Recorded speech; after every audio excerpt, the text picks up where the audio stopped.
Hello friends, this is SP Singh and welcome to Smarter Everyday. प्यारे दोस्तों, बात करेंगे BEd third semester according to Lucknow university में जो आपका फर्स्ट पेपर है शिक्षा में मापन एवं मूल्यांकन, measurement and evaluation in education.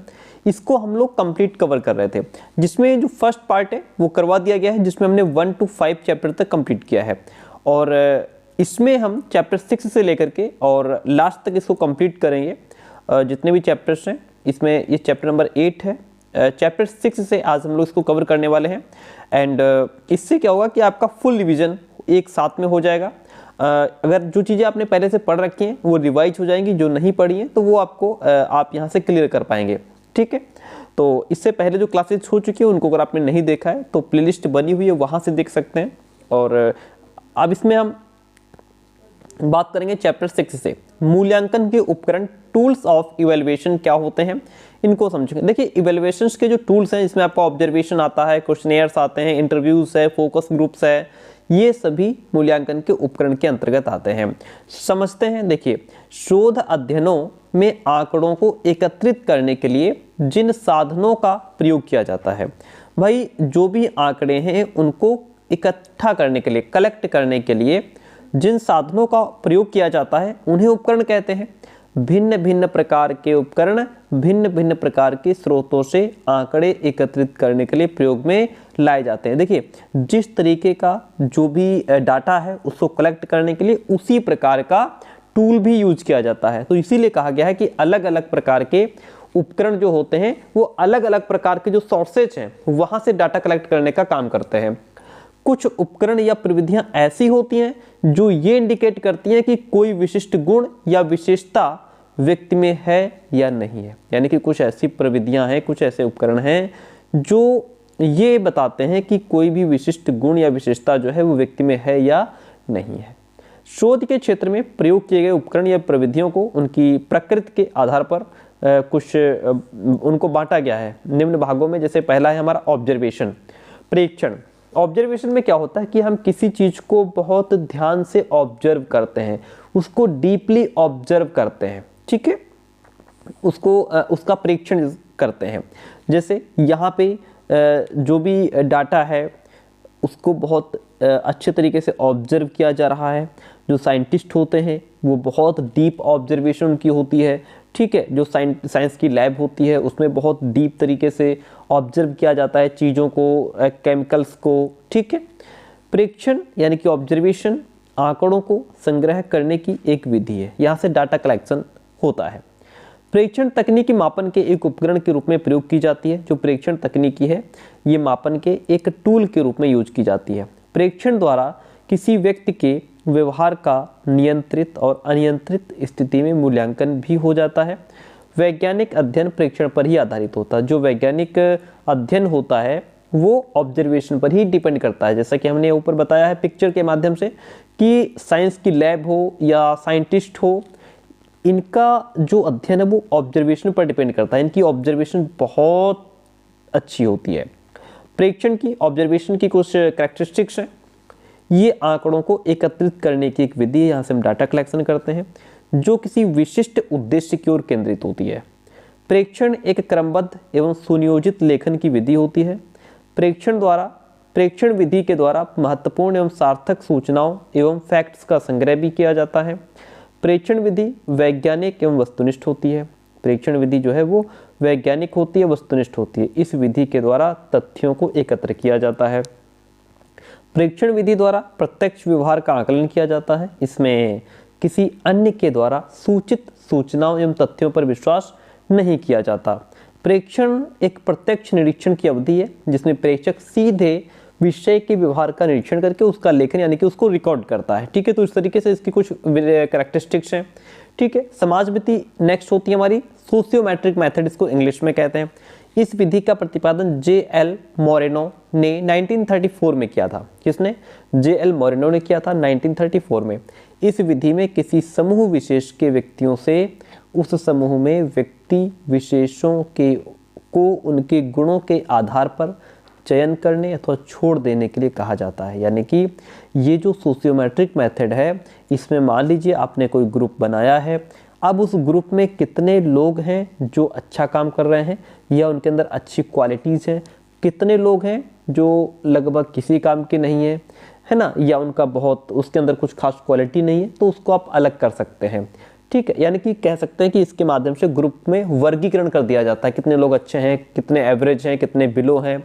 ठीक है, तो इस तरीके से उदाहरण के तौर पर किसी समूह में सबसे अधिक लोकप्रिय व्यक्ति का पता लगाने के लिए समूह के सदस्यों से निम्नलिखित काम कराया जा सकता है। इस ग्रुप में सबसे लोकप्रिय कौन है, कौन सबका प्यारा है, ये पता लगाने के लिए सोशियोमेट्रिक मेथड का यूज करते हैं। उन 3 व्यक्तियों के नाम क्रम के अनुसार लिखिए जिन्हें आप अपने समूह का नेता बनाना चाहते हैं।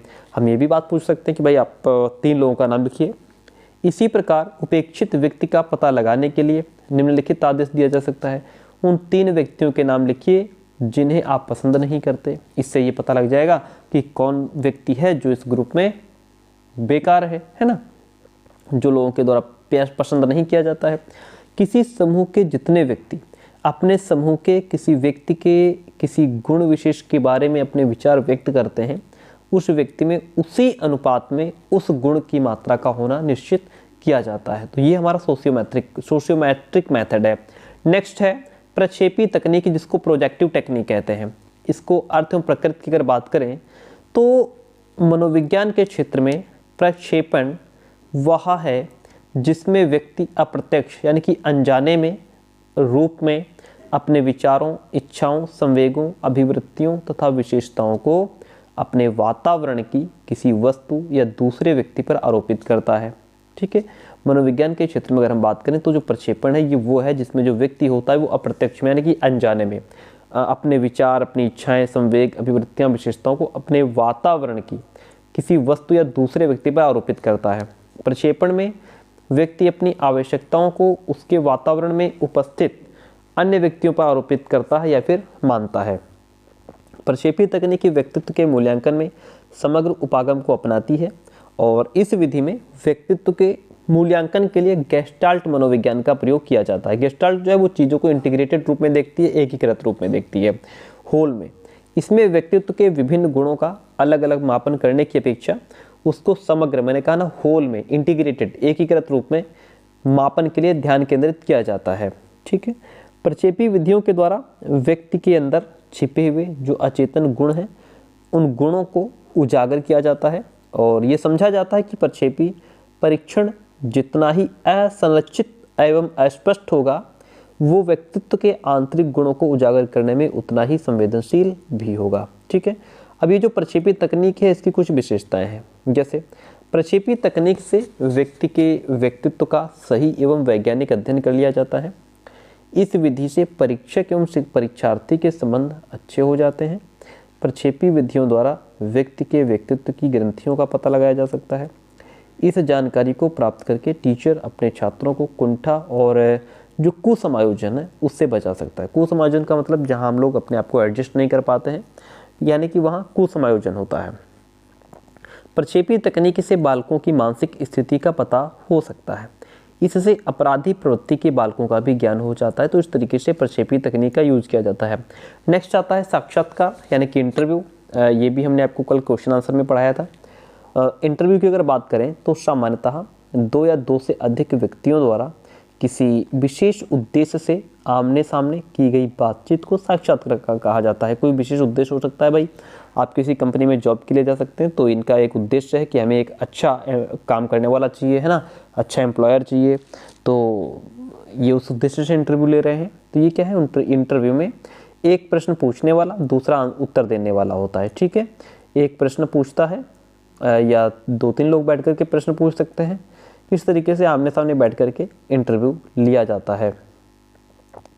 जॉन डब्ल्यू बेस्ट कहते हैं कि साक्षात्कार एक मौखिक प्रकार की प्रश्नावली जिसमें ओरली एक क्वेश्चन पूछे जाते हैं और आपको ओरली उसका आंसर देना होता है। इसके अंतर्गत उत्तर लिखने की बजाय आमने सामने की स्थिति में विषयी प्रश्नों को मौखिक उत्तर देना होता है। ओरली बात होती है इसमें। गुड तथा हेड के अकॉर्डिंग, इनके अकॉर्डिंग कहा गया है साक्षात्कार सामाजिक अंतरक्रिया की एक प्रक्रिया है। साक्षात्कार में जो रिस्पोंडेंट है, उत्तरदाता है, उत्तर देने वाला है, जो साक्षात्कार देने आया है, उसकी वाचक अभिव्यक्ति साक्षात्कार करने वाले इंटरव्यूअर के प्रति होती है। जो उसके प्रश्न के प्रति अनुक्रिया करता है। साक्षात्कार अनुसंधान की कोई प्रणाली नहीं है, बल्कि आंकड़े प्राप्त करने की एक प्रभावशाली उपकरण इसको माना गया है। इसमें साक्षात्कारकर्ता एवं उत्तरदाता के बीच में बातचीत एवं अंतर्क्रिया होती है। साक्षात्कार एक शोध उपकरण के रूप में विषय की समस्याओं के निदान के लिए प्रयोग में लाया जाता है, यानी कि जो भी सब्जेक्ट से रिलेटेड जो भी प्रॉब्लम्स हैं उनके सॉल्यूशन के लिए। साक्षात्कार विधि से छात्रों की समस्याओं एवं उसकी स्थितियों की जानकारी प्राप्त करके उन्हें उचित शैक्षिक एवं व्यावसायिक निर्देशन दिया जा सकता है। इसका मतलब ये है कि जब हम इंटरव्यू लेते हैं बच्चे का, तो बच्चे की जो भी प्रॉब्लम्स हैं, जो भी उसकी आर्थिक कंडीशन है ना, या उसको आने जाने की समस्या है, वो पढ़ने में कमज़ोर क्यों है, या वो बहुत अच्छा है तो उससे संबंधित क्वेश्चन उससे पूछे जा सकते हैं। तो उसका इंटरव्यू लेकर के फिर जो भी हमें सही लगता है उसके हिसाब से उसको आगे उसको शिक्षा में किस क्षेत्र में जाना चाहिए, उसको किस तरीके का व्यवसाय वो अपना करके सफल हो सकता है, उसमें उसको गाइड किया जा सकता है। आजकल सभी प्रकार की नौकरियों में भर्ती करते समय इंटरव्यू लिया जाता है। आगे बढ़ेंगे। जो साक्षात्कार विधि है इसका महत्व और उपयोग क्या है, आइए इसको समझते हैं। इम्पोर्टेंस। लोग लिखने की अपेक्षा बात करना अधिक पसंद करते हैं। इस विधि में गोपनीय सूचनाओं का आदान प्रदान हो जाता है, जिन्हें लिखकर व्यक्त नहीं किया जा सकता। साक्षात्कार तकनीक लचीली होती है। साक्षात्कारकर्ता आवश्यकता के अनुसार अपने प्रश्नों में परिवर्तन कर लेता है, और जो बच्चे हो गए और अशिक्षित तथा कम बुद्धि वाले अथवा भाषा का अधिक ज्ञान न रखने वालों के लिए ये उत्तम उपकरण माना जाता है। भाई जो बच्चे हैं उनसे भी हम ओरली बात कर सकते हैं, जो एजुकेटेड हैं उनसे भी हम बात कर सकते हैं, वो भी अपना इंटरव्यू दे सकते हैं। इसमें लिखने का कोई लोचा ही नहीं है। ठीक है, इसका प्रयोग विद्यार्थियों को शैक्षिक और व्यावसायिक परामर्श के लिए दिया जाता है। ठीक है, तो इस तरीके से साक्षात्कार विधि का प्रयोग और महत्व हो गया। नेक्स्ट पॉइंट हमारा आता है टेस्ट की बात करते हैं। परीक्षण क्या होता है? परीक्षण से अभिप्राय परीक्षार्थी यानी कि जो टेस्ट टेकर है उसके ज्ञान, कौशल, योग्यता, शारीरिक स्वास्थ्य आदि के अंकन से होता है। ये परीक्षण मौखिक रूप से कागज पर या कंप्यूटर पर प्रशासित किए जाते हैं, जो टेस्ट होते हैं। इसके अतिरिक्त किसी सीमित क्षेत्र का परीक्षण करने के लिए परीक्षक विभिन्न कौशल के समूह का, जो विभिन्न स्किल्स का ग्रुप होता है, उसको शारीरिक रूप से प्रदर्शन करवाता है। परीक्षण शैली, दृढ़ता एवं आवश्यकता के अनुसार अलग अलग होते हैं। जो परीक्षण होते हैं, जो टेस्ट होते हैं, वो शैली के अकॉर्डिंग, दृढ़ता के अकॉर्डिंग, किस प्रकार की आवश्यकता है उसके हिसाब से अलग अलग प्रकार के टेस्ट लिए जाते हैं। परीक्षण किसी व्यक्ति के अवलोकन करने या संख्यात्मक पैमाने पर या वर्ग प्रणाली पर उनका वर्णन करने की एक व्यवस्थित प्रक्रिया होती है। इसके माध्यम से छात्र या परीक्षार्थी में गुणात्मक और मात्रात्मक जानकारी प्राप्त होती है। ठीक है, तो इसके माध्यम से हमारा चैप्टर 6 कंप्लीट हुआ, जिसमें हमने परीक्षण को भी समझ लिया। अब नेक्स्ट चैप्टर है 7, अच्छे मापन उपकरण की क्या विशेषताएं होती हैं। Characteristics of a good measuring tool. जो एक अच्छा मापन उपकरण होता है उसकी क्या विशेषताएं होती हैं, देखिए समझिए। किसी वस्तु को, जस्ट मोमेंट प्लीज़।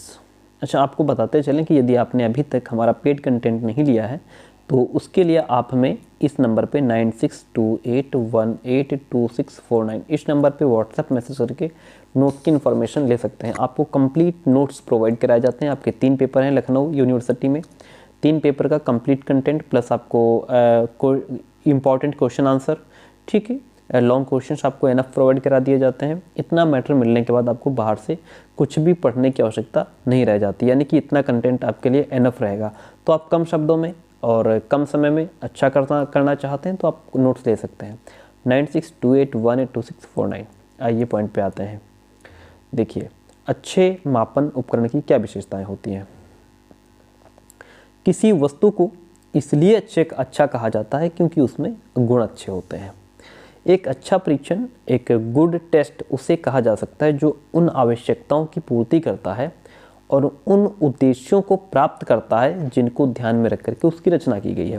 भाई, जिस चीज़ के लिए हमने किसी चीज़ का निर्माण किया, उसको क्रिएट किया, अब जिस उद्देश्य को लेकर के उसका क्रिएशन किया था, अब अगर उस उद्देश्य की प्राप्ति हो जाती है, it means it is good. अगर उस उद्देश्य की प्राप्ति नहीं होती है then it is not good, है ना। तो एक उत्तम परीक्षण आवश्यक रूप से उद्देश्यपूर्ण एवं प्रभावीकृत यंत्र होता है जो मानव व्यवहार का वस्तुनिष्ठता एवं व्यापकता के साथ मापन करता है। इस प्रकार अच्छे परीक्षण का प्रशासन एवं अंकन सरल होता है। जो अच्छा परीक्षण होता है उसका प्रशासन और अंकन भी सरल होता है। इन परीक्षणों की विश्वसनीयता, वैधता एवं मानक निश्चित होते हैं और जिसमें विभेदन करने की शक्ति या क्षमता विद्यमान होती है। ओके, मापन के अच्छे परीक्षणों के निम्न गुण होते हैं। एक तो अच्छा परीक्षण उद्देश्यपूर्ण होता है, प्रशासन इसका सरल होता है, फलांकन की दृष्टि से सुगम होता है, विश्वसनीय, वैध और विभेद की शक्ति इनमें होती है। अच्छे परीक्षण की कसौटी की अगर बात करें, क्राइटेरिया की बात करें, एक अच्छे परीक्षण को 2 प्रकार की कसौटियों पर जांचा जा सकता है। पहली तो ये कि उत्तम परीक्षण की व्यवहारिक कसौटियाँ, दूसरा उत्तम परीक्षण की तकनीकी कसौटियाँ। जो व्यवहारिक कसौटियाँ हैं, व्यवहारिक कसौटियाँ तकनीकी, व्यवहारिक में आपकी उद्देश्यपूर्णता देखी जाती है, व्यापकता, समय एवं कीमत कितनी है उसकी, समय कितना लगता है, सुगमता और मानक क्या क्या है। फिर वैलिडिटी, विश्वसनीयता, वस्तुनिष्ठता और डिस्क्रिमिनेटिंग पावर उसकी चेक की जाती है। आइए पहले बात करते हैं उद्देश्यपूर्णता क्या है। उद्देश्यपूर्णता जो है, इसमें प्रत्येक उत्तम परीक्षण के कुछ निश्चित उद्देश्य होते हैं जिन्हें प्राप्त करना आवश्यक होता है। अतः परीक्षण के उद्देश्यों की पृष्ठभूमि में ये देखना चाहिए कि परीक्षण से उसके पूर्व निर्धारित उद्देश्यों की पूर्ति होती है या नहीं, जिनके लिए इसका निर्माण किया गया है। वहीं पर अगर व्यापकता की बात करें तो व्यापकता का अर्थ है किसी परीक्षण में पाठ्यक्रम के अधिक से अधिक अंशों का समावेश हो। परीक्षण में पाठ्यक्रम के केवल कुछ अंशों को ही महत्व न दिया जाए, यानी कि परीक्षण में ऐसा ना हो कि जो सिलेबस है उसमें कुछ आपने पार्ट्स ले लिए, वहीं से क्वेश्चन पूछ लिया आपने, ऐसा नहीं है। आप जो भी टेस्ट ले रहे हैं उसमें फुल सिलेबस कवर होना चाहिए, बल्कि विषय के संपूर्ण पाठ्यक्रम को महत्व देना चाहिए। सभी अंशों से प्रश्नों या पदों का चयन करके परीक्षण का निर्माण किया जाना चाहिए। समय और कीमत की अगर बात करें तो परीक्षण के लिए समय की सीमा निश्चित की जाती है। वह परीक्षण उत्तम माना जाता है जो कम समय में परीक्षार्थियों की उपलब्धि का मापन कर सके। सुगमता की अगर बात करें तो सुगमता अच्छे परीक्षण का एक गुण है। परीक्षण, प्रशासन, अंकन और व्याख्या 3 दृष्टियों से सुगम होना चाहिए। मानकों का प्रयोग किसी व्यक्ति की समूह में स्थिति जानने के लिए किया जाता है तथा इसका प्रयोग किसी व्यक्ति के निष्पादन या योग्यता या तुलना समूह के अन्य व्यक्तियों से करने के लिए किया जाता है। तो इस तरीके से ये हमारा जो है मानक है, सुगमता, ये सब हमारे क्लियर हो गए। ठीक है, ये हमारी व्यवहारिक कसौटियाँ हो गई। इसके बाद तकनीकी कसौटियों की बात करेंगे। अच्छे परीक्षण की तकनीकी कसौटियाँ, इसमें पहले वैधता आती है। किसी परीक्षण यानी कि कोई जो टेस्ट है वो कितना वैलिड है। वैधता का मतलब होता है वैलिड। किसी परीक्षण या परख की वैधता इस बात पर निर्भर करती है कि कितनी सत्यता से उस वस्तु का मापन करती है, उसमें कितनी सत्यता होती है जिसके मापन के उद्देश्य से उसका निर्माण किया गया है। वैधता एक अच्छे परीक्षण का गुण है। फिर वो कितना विश्वसनीय है, उस पर कितना विश्वास जताया जा सकता है। विश्वसनीयता किसी परीक्षण पर व्यक्ति के प्राप्तांकों की संगति है, अर्थात यदि एक व्यक्ति की परीक्षा किसी परीक्षण पर बार बार ली जाए, एक व्यक्ति की परीक्षा किसी परीक्षण पर बार बार ली जाए और प्रत्येक बार वह व्यक्ति समान प्राप्तांक अर्जित करता है तो ये परीक्षण विश्वसनीय कहा जाएगा। आप चाहे जहाँ टेस्ट ले लो हमारा, है ना, बराबर उतने ही मार्क्स आएंगे, हमारे प्राप्तांक बराबर आ रहा है, इट मीन्स इसमें विश्वसनीयता है, टेस्ट हमारा विश्वसनीय है। वस्तुनिष्ठता की बात करें तो पूर्ण रूप से वस्तुनिष्ठ परीक्षण वो है जिसके द्वारा परीक्षार्थी की उपलब्धि या उसके अचीवमेंट को देख करके प्रत्येक परीक्षक एक ही निर्णय दे, यानी कि सेम प्राप्तांक आए, तो ये वस्तुनिष्ठ हो गया। विभेदन शक्ति का मतलब होता है एक परीक्षण तभी विभेदनकारी कहा जाएगा जब वो अधिक उपलब्धि एवं कम उपलब्धि वाले छात्रों में भेद करने की क्षमता रखता हो। तो इसमें 2 कसौटियाँ थी, दोनों ही कसौटियों को हमने समझ लिया। तो पहली व्यवहारिक कसौटियाँ, दूसरी तकनीकी कसौटियाँ। आगे बढ़ते हैं, ऑब्जेक्टिविटी की बात करते हैं। वस्तुनिष्ठता क्या है इसको समझते हैं। वस्तुनिष्ठता यानी कि ऑब्जेक्टिविटी। एनास्तासी महोदय ने कहा है, वस्तुनिष्ठ से तात्पर्य है कि वह परीक्षण किसी भी परीक्षणकर्ता यानी मूल्यांकनकर्ता के व्यक्तिगत निर्णय से स्वतंत्र है। वस्तुनिष्ठ परीक्षण के प्रश्नों के उत्तर का मूल्यांकन करते समय मूल्यांकनकर्ता या परीक्षक उत्तर की विषय सामग्री को ध्यान में रख करके अंक प्रदान करता है। परीक्षक अंक प्रदान करते समय अपनी इच्छा या मत को प्रधानता नहीं देता, यानी कि जो परीक्षक है वो अंक देते समय अपनी उसकी इच्छा क्या है, उसका दिमाग क्या कह रहा है, उसको वो इम्पोर्टेंस नहीं देता, बल्कि परीक्षार्थी द्वारा दिए गए उत्तर को महत्व देता है। जितना उत्तर उसने दिया है, ठीक है, उसी हिसाब से उसको आंसर दिया जाएगा। हमारी इच्छा पर डिपेंड नहीं करता है कि बच्चे ने कम लिखा है, अरे पास हो जाए, चलो इसको थोड़ा 1 नंबर बढ़ा के दे देते हैं, ठीक है, वो ऐसा नहीं चलता। वस्तुनिष्ठ परीक्षण या उपकरण में व्यक्तिगत त्रुटि, पर्सनल एरर की संभावना समाप्त हो जाती है। वस्तुनिष्ठता की कुछ विशेषताएं हैं, जैसे अंकन में सुविधा हो जाती है। निबंधात्मक परीक्षाओं में प्रश्नों के उत्तर निश्चित नहीं होते, तो उसमें अतः परीक्षक जो है उसको अंकन करने में आसानी नहीं होती है। और जो ऑब्जेक्टिव एग्जाम होता है उसमें अंक प्रदान करना आसान हो जाता है। न्याय दर्श की व्यापकता, जो ऑब्जेक्टिव एग्जाम होता है उसमें बराबर न्याय होता है, ठीक है, यानी कि वस्तुनिष्ठ परीक्षणों में पाठ्यक्रम के प्रत्येक भाग से प्रश्नों का चयन किया जाता है। परीक्षार्थी पूरे कोर्स का अध्ययन करता है और विषय का पर्याप्त ज्ञान होने पर ही वो परीक्षा में अच्छे अंक भी प्राप्त करता है। विभेदनकारिता, ऑब्जेक्टिव एग्जाम में विषय में आधारित विभिन्न कठिनाई स्तर के पदों का समावेश किया जाता है, अतः इस प्रकार के परीक्षण तीव्र बुद्धि एवं मंद बुद्धि के छात्रों में विभेद कर लेते हैं। विश्वसनीयता, जो ऑब्जेक्टिव एग्जाम होता है इसमें विश्वसनीयता अधिक होती है। विश्वसनीयता और वस्तुनिष्ठता में घनिष्ठ संबंध होता है। परीक्षण के पदों में वस्तुनिष्ठता होने के कारण उसके उत्तरों के अंकन में निश्चितता होती है। वैधता की बात करें, वैलिडिटी की बात करें तो वस्तुनिष्ठ जो परीक्षाएं होती हैं उसी वस्तु का मापन करती हैं जिसके मापन के लिए वे निर्मित की जाती हैं। अगर किसी परीक्षण में वस्तुनिष्ठता का गुण है तो उसमें वैधता का गुण भी जरूर होगा। तो इस तरीके से ये हमारा वस्तुनिष्ठ को आपने समझ लिया, ऑब्जेक्टिविटी क्या होती है। अब अब बात करेंगे प्रैक्टिकबिलिटी की। प्रैक्टिकबिलिटी यानी कि प्रैक्टिकबिलिटी व्यवहारिकता जिसको कहते हैं। परीक्षण में व्यवहारिकता का गुण पाया जाना चाहिए, जो परीक्षण व्यवहारिक होना चाहिए। विश्वसनीयता, वैधता एवं वस्तुनिष्ठता के गुण के साथ परीक्षण को व्यवहारिकता की कसौटी पर भी खरा उतरना चाहिए। परीक्षण की व्यवहारिकता निम्न प्रमुख बातों पर निर्भर करती है, जैसे प्रशासन में आसानी हो जाती है, फलांकन या अंकन में सुविधा हो जाती है, व्याख्या एवं प्रयोग की सुविधा, मितव्ययता, उपयोगिता, परीक्षण का रुचिकर होना, परीक्षण की उपयुक्तता। प्रशासन में आसानी, इजी ऑफ एडमिनिस्ट्रेशन, वह परीक्षण व्यवहारिक माना जाता है जिसके प्रशासन में सुविधा हो। परीक्षण के मुख्य पृष्ठ पर भी प्रशासन के स्पष्ट निर्देश के अंकित होने से परीक्षार्थी उसे पढ़ करके परीक्षण के प्रश्नों को हल करता है। परीक्षण के प्रारंभ में कुछ ऐसे हल किए गए उदाहरण प्रस्तुत किए जाते हैं जिसके आधार पर परीक्षार्थी को प्रश्नों को हल करने में भी सुविधा होती है। और यहाँ पे जो है इजी ऑफ स्कोरिंग यानी कि अंकन में भी सुविधा हो जाती है। व्याख्या एवं प्रयोग में सुविधा हो जाती है। एंड जैसे इकोनॉमी है, उपयोगिता है, पाठ परीक्षण का रुचिकर होना, परीक्षण की उपयोगिता, ये क्या है, ये सभी जो है व्यवहारिकता, परीक्षण की जो व्यवहारिकता है वो इन्हीं बातों पर निर्भर करती है। नेक्स्ट है हमारा विश्वसनीयता, रिलायबिलिटी।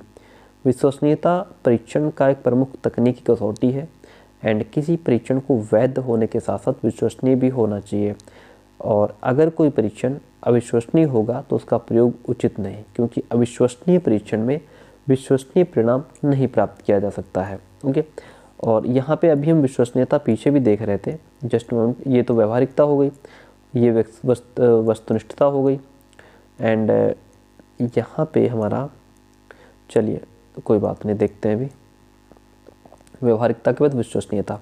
अब जैसे एनेस्टेसी कहते हैं कि किसी परीक्षण की विश्वसनीयता का अर्थ एक ही समूह के व्यक्तियों के द्वारा विभिन्न अवसरों पर या समतुल्य पदों के दूसरे परीक्षण पर प्राप्त अंकों में संगति से होता है, ऐसा एनेस्टेसी कहते हैं। डेफिनेशन आपको जरूरत नहीं है। फ्रीमैन कहते हैं किसी परीक्षण की विश्वसनीयता इस बात को इंडिकेट करती है, इंगित करती है कि उस परीक्षण में आंतरिक संगति कितनी है और उस परीक्षण के बार बार प्रयोग करने से जो रिजल्ट हमें प्राप्त हो रहा है या अंकों में कितनी संगति होती है। विश्वसनीयता ज्ञात करने के कुछ मेथड्स होते हैं। किन किन मेथड्स से हम रिलायबिलिटी को चेक कर सकते हैं? नंबर 1 तो परीक्षण पुनर्परीक्षण विधि होती है, टेस्ट रीटेस्ट मेथड होता है। इस विधि में एक ही परीक्षण को किसी समूह पर अमुक समय में प्रशासित किया जाता है और कुछ समय या दिनों के बाद उसी परीक्षण का उसी समूह पर फिर से प्रशासन किया जाता है। इस प्रकार दो भिन्न भिन्न अवसरों पर प्राप्त किए गए अंकों के बीच सहसंबंध गुणांक यानी कि कोएफिशिएंट ऑफ कोरिलेशन की गणना की जाती है। इसी को विश्वसनीयता गुणांक यानी कि कोएफिशिएंट ऑफ रिलायबिलिटी कहा जाता है। और समांतर प्रारूप जो विधि होती है, परीक्षण विश्वसनीयता ज्ञात करने की इस विधि के अंतर्गत किसी परीक्षण के दो समान रूपों का निर्माण किया जाता है। कोई भी परीक्षण है, कोई भी टेस्ट है, उसके दो समान रूप निर्माण किए जाते हैं तथा एक ही समूह पर उन्हें दो अवसरों, एक अवसर पर प्रथम रूप तथा दूसरे अवसर पर द्वितीय रूप जो उसका होता है, तो दो अवसरों पर प्रशासित करके दोनों परीक्षाओं में प्राप्त दो प्राप्तांक सेट के मध्य सहसंबंध गुणांक की गणना की जाती है और यही परीक्षण का विश्वसनीयता गुणांक कहलाता है। अब यहाँ पे जैसे अर्ध विच्छेदन विधि है जिसको स्प्लिट हाफ मेथड कहते हैं। इस विधि के अंतर्गत परीक्षण का प्रशासन व्यक्ति पर एक समय पर ही किया जाता है।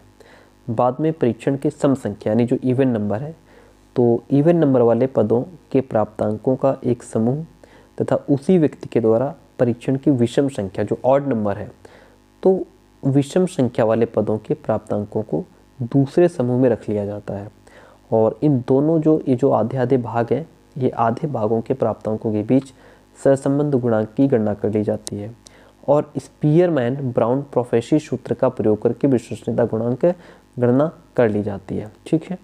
अब जैसे यहाँ पे अर्धखंड विधि से परीक्षण का विश्वसनीयता गुणांक निकालने के लिए स्पीयर ब्राउन प्रोफेसी सूत्र हमारा R = 2R1 1 + R1 है, जहाँ R बराबर विश्वसनीयता गुणांक यानी कि रिलायबिलिटी कोएफिशिएंट है एंड दूसरा हमारा जो R1 है ऊपर है ना, जो R1 है ये वाला परीक्षण के अर्धखंड का विश्वसनीयता गुणांक अर्थात दो अर्धखंडों के बीच सहसंबंध को ये दर्शाता है। नेक्स्ट है हमारा युक्तिपरक समानता विधि। इस विधि में परीक्षण के विभिन्न पदों का पारस्परिक संबंध एवं पदों का संपूर्ण परीक्षण से सहसंबंध ज्ञात किया जाता है। ठीक है, तो इतना क्लियर हुआ। अब इसमें हमारा जो विश्वसनीयता ज्ञात करने की ये विधियाँ हो गई, आप इनको रट लीजिएगा, आपसे पूछा जा सकता है। वैलिडिटी की अगर बात करें तो किसी परीक्षण को अंतिम रूप देने के उपरांत उसकी वैधता एवं विश्वसनीयता ज्ञात करना आवश्यक होता है। परीक्षण रचना के बाद यह आवश्यक नहीं कि उसका मानकीकरण किया ही जाए, परंतु उसकी वैधता एवं विश्वसनीयता को ज्ञात करना अत्यंत आवश्यक हो जाता है।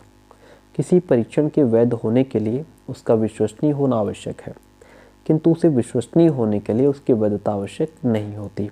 ये वैधता होती है। वैधता के कुछ प्रकार होते हैं, जैसे विषय वस्तु वैधता हो गई। विषय वस्तु वैधता को पाठ्यक्रम वैधता भी कहा जाता है। इस प्रकार की वैधता उपलब्धि परीक्षण यानी अचीवमेंट टेस्ट में देखी जाती है। यदि परीक्षण के प्रश्न या पद पाठ्यक्रम पर आधारित हों तथा ये प्रश्न पूरे पाठ्यक्रम के प्रत्येक अंश से चुने गए हों तो वो परीक्षण वैध होता है। रूप वैधता जिसको फेस वैलिडिटी कहते हैं, इस प्रकार की वैधता परीक्षण के प्रश्नों के रूप को देखकर ही ज्ञात की जा सकती है। इस प्रकार वैधता केवल परीक्षक पदों के रूप में या प्रकृति को देखकर मालूम कर लेता है। एनेस्थेसी के अनुसार रूप वैधता का तात्पर्य इस बात से नहीं है कि परीक्षण द्वारा क्या मापन किया जाता है, बल्कि इससे है कि परीक्षण किस चीज़ का मापन करने वाला प्रतीत होता है। तर्कसंगत वैधता की अगर बात करें, लॉजिकल वैलिडिटी की, जब परीक्षण के पद उन्हीं तथ्यों या विषय सामग्री से संबंधित हों जिनका मापन करने के लिए परीक्षण की रचना की गई है, तो इस प्रकार के परीक्षण में तर्कसंगत वैधता होती है। और फैक्टोरियल वैलिडिटी की बात करें तो बुद्धि एवं व्यक्तित्व परीक्षणों में कारक वैधता ज्ञात की जाती है। ऐसे बुद्धि एवं व्यक्तित्व परीक्षण जहां विभिन्न गुणों योग्यताओं का मापन एक साथ होता है, ऐसी स्थिति में कारक वैधता को कारक विश्लेषण के द्वारा ज्ञात किया जाता है। तो इस तरीके से ये हमारा जो है वैधता के प्रकार हो गए। नेक्स्ट है हमारा मानक नॉर्म्स क्या होते हैं। देखिए, किसी छात्र के अंक उसकी देखिए ये अभी पूरा सब्जेक्ट क्लियर करना है, तो इसमें हम बहुत डीप ना जा करके बस आपका थोड़ा रिवीजन करवा रहे हैं, ठीक है, इसीलिए थोड़ा फास्ट चल रहे हैं। किसी छात्र के अंक उसकी कक्षा में वास्तविक स्थिति की जानकारी नहीं देते। किसी छात्र के जो अंक हैं, मान लीजिए उसके जो है मैथ्स में 50 में 22 नंबर आए हैं, तो ये जो उसके मार्क्स हैं ये उसकी वास्तविक स्थिति क्या है इसकी जानकारी नहीं देते हैं। साइकोलॉजी जो टेस्ट होते हैं तो मनोवैज्ञानिक परीक्षणों में छात्रों के प्राप्तांकों के अर्थ समझने के लिए कुछ संदर्भ बिंदु निर्धारित करने होते हैं। इन संदर्भ बिंदुओं को ही मानक कहा जाता है, जिसके आधार पर किसी व्यक्ति की समूह में सापेक्षिक स्थिति की जानकारी की जा सकती है और समूह या कक्षा के दो व्यक्तियों के गुणों के बीच की तुलना भी की जा सकती है। अब यहाँ पे जैसे विक्टर नोल के अकॉर्डिंग बात करें तो ये कहते हैं कि मानक विशिष्ट रूप से किसी परीक्षण के संदर्भ में किसी परिभाषित समूह का औसत मान है। रेमर्स, गेज एंड रूमेल के अनुसार मानक छात्रों के किसी परिभाषित समूह के द्वारा परीक्षण पर प्राप्त निष्पादन स्तर होता है। ये डेफिनेशन दी इन्होंने मानक की। मानक के प्रकार की बात करें तो मुख्य रूप से 4 प्रकार के मानकों का प्रयोग किया जाता है, जैसे एज नॉर्म्स हो गए, ग्रेड नॉर्म्स और percentile norms, standard score norms जिसको मानकीकृत प्राप्तांक मानक कहे जाते हैं, है ना। तो आयु मानक, कक्षा मानक, शतांशीय मानक और मानकीकृत प्राप्तांक मानक, ये आपके 4 प्रकार के मानक हैं। ठीक है, तो इस तरीके से हमारा ये चैप्टर कंप्लीट होता है। नेक्स्ट चैप्टर हमारा आता है मूल्यांकन के उपागम, अप्रोचेस ऑफ इवैल्यूएशन। ठीक है, यूनिट यहाँ से आपकी 3 शुरू होती है और इससे पहले आपकी 2 यूनिट कंप्लीट हो गई। देखिए, इससे पहले जो क्लासेस कराई गई हैं उनको अगर आपने नहीं देखा है तो जरूर देखिएगा, प्लेलिस्ट पूरी बनी हुई है, वहाँ से आपको सभी वीडियोस मिल जाएंगी। जितना कंटेंट हम आपको करवाएंगे यदि आप उतना कर लेते हैं तो डेफिनेटली आपका एग्जाम बहुत अच्छा जाएगा। चलिए देखिएगा, अब इसमें हम समझेंगे संरचनात्मक एवं योगात्मक मूल्यांकन क्या होता है। और लास्ट ईयर आपसे ये क्वेश्चन पूछा भी गया था, संरचनात्मक और योगात्मक मूल्यांकन में क्या डिफरेंस है। आइए इसको समझते हैं। देखिए, शैक्षिक मूल्यांकन का अंतिम लक्ष्य शिक्षा में सुधार लाना है। ओके, मिचेल स्क्रीवेन ने 1967 में मूल्यांकन की चर्चा करते हुए मूल्यांकन को 2 भागों में बांट दिया। 2 प्रकार की भूमिकाएं, शैक्षिक मूल्यांकन 2 प्रकार की भूमिकाएं अदा करता है, संरचनात्मक और योगात्मक। इसी आधार पर स्क्रीवेन ने निम्नलिखित 2 प्रकार के मूल्यांकन का उल्लेख किया है। इन्होंने बताया है संरचनात्मक मूल्यांकन या रचनात्मक मूल्यांकन, दूसरा योगात्मक मूल्यांकन या फिर संकलनात्मक मूल्यांकन। अब इसमें पहले हम संरचनात्मक को समझते हैं। What is formative evaluation. जो फॉर्मेटिव इवैल्यूएशन है, संरचनात्मक मूल्यांकन से तात्पर्य ऐसे मूल्यांकन से है जिसके बेस पे शैक्षिक कार्यक्रम, शिक्षण विधि, पाठ्यवस्तु, शिक्षण सामग्री आदि में सुधार करना पॉसिबल है। ठीक है, और दूसरे शब्दों में अगर बात करें तो संरचनात्मक मूल्यांकन के अंतर्गत टीचर अपने शैक्षिक कार्यक्रम, टीचिंग मेथड आदि की गुणवत्ता, वो कितना इफेक्टिव है, वो कितना यूजफुल है, इसका आकलन इसलिए करता है कि उस शैक्षिक कार्यक्रम, शिक्षण विधि को और अधिक उत्तम, प्रभावशाली और उपयोगी बनाया जा सके। ठीक है, ये हमारा फॉर्मेटिव असेसमेंट है। इससे ये स्पष्ट होता है कि संरचनात्मक मूल्यांकन इसलिए करना आवश्यक है जिससे किसी निर्माणाधीन, यानी कि जिसका निर्माण हो रहा है शैक्षिक कार्यक्रम, शिक्षण प्रवृत्ति को अंतिम रूप देने से पहले उसमें आवश्यक संशोधन या परिमार्जन किया जा सके। ठीक है भाई, निर्माणाधीन है, मान लीजिए उस पर काम चल रहा है, वो शैक्षिक कार्यक्रम तैयार किया जा रहा है, तो अब उसको हम कंप्लीट करने से पहले यदि कोई संशोधन उसमें करना जरूरी है तो वो हम कर लें। ओके, संरचनात्मक मूल्यांकन का मुख्य उद्देश्य तैयार किए जा रहे शैक्षिक कार्यक्रम, पाठ्यक्रम, नई जो शिक्षण विधियां हैं उनकी कमियों को इंडिकेट करना और उसमें सुधार करने के उपाय बताना है। ठीक है, तो ये किसका काम है, ये संरचनात्मक मूल्यांकन का काम है। अब बात करेंगे समेटिव इवैल्यूएशन की, यानी कि योगात्मक मूल्यांकन क्या होता है। समझिए इस बात को। योगात्मक मूल्यांकन का अर्थ किसी पूर्व विकसित, जो पहले से डेवलप है, शैक्षिक कार्यक्रम, पाठ्यक्रम, शिक्षण विधि, शिक्षण सामग्री की उपयुक्तता की जांच करना, यानी कि जो पहले से शैक्षिक कार्यक्रम तैयार किया गया है, जो सिलेबस है, जो टीचिंग मेथड्स हैं, जो TLM है, वह कितना उपयोगी है, इसकी जांच करने का काम योगात्मक मूल्यांकन करता है। अध्यापक अपने कक्षा शिक्षण के दौरान जब छात्रों से प्रश्न पूछता है तो उसका उद्देश्य ये होता है कि वह छात्रों के बोध की जानकारी करते हुए उनके ज्ञानात्मक स्तर में सुधार कर ले, जिससे छात्र उपलब्धि अधिकतम हो सके। इसे संरचनात्मक मूल्यांकन कहते हैं। परंतु अध्यापक के लिए ये भी आवश्यक है कि वो अपने कक्षा के छात्रों की उपलब्धि का मूल्यांकन करके उन्हें अगले पाठ को सीखने के दिशा निर्देश प्रदान करे। इसके अतिरिक्त वो अपनी कक्षा के छात्रों की समग्र उपलब्धि के मूल्यांकन के उपरांत उन्हें अगली कक्षा में जो है प्रमोट प्रदान करना चाहता है या प्रोन्नति प्रदान करना चाहता है तो ये योगात्मक मूल्यांकन कहलाता है। अब सतत और व्यापक मूल्यांकन, ये भी आपसे लास्ट ईयर पूछा गया था। सतत मूल्यांकन क्या होता है समझिए। सतत मूल्यांकन को बहुत इंपॉर्टेंट है आपका ये टॉपिक। सतत मूल्यांकन की ऐसी व्यवस्था है जो सीखने सिखाने के साथ साथ चलती है, जिसमें शिक्षार्थियों के अनुभवों और व्यवहारों में होने वाले परिवर्तनों का लगातार मूल्यांकन होता रहता है। सतत मूल्यांकन लिखित, मौखिक एवं अन्य क्रियाकलापों के माध्यम से संपन्न होता है। भाई मैंने कल ही बताया था आपको, सतत का मतलब होता है लगातार, है ना, कंटिन्यू। सतत यानी लगातार मूल्यांकन का आशय उस आकलन या परीक्षण से है जिससे शिक्षार्थी के अध्ययन और उपलब्धियों का प्रतिमाह आकलन किया जाता है।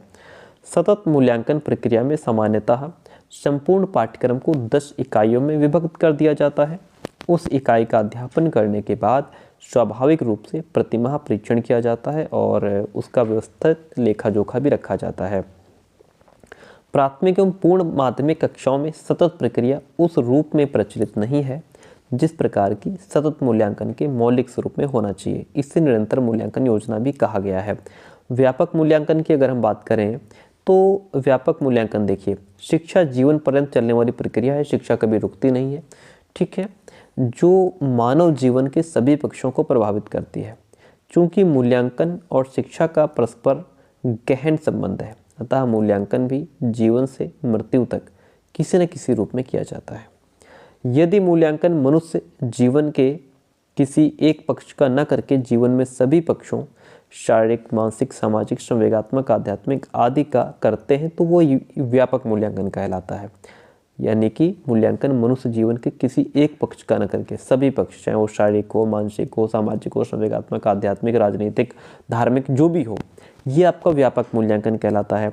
बालक के अधिगम को किसी न किसी रूप में प्रभावित करने वाला स्थूल, सूक्ष्म, प्रत्यक्ष, अप्रत्यक्ष, ज्ञात, अज्ञात अनेकों पक्ष होते हैं जिनका मूल्यांकन व्यापक मूल्यांकन कहलाता है बड़े स्तर पर।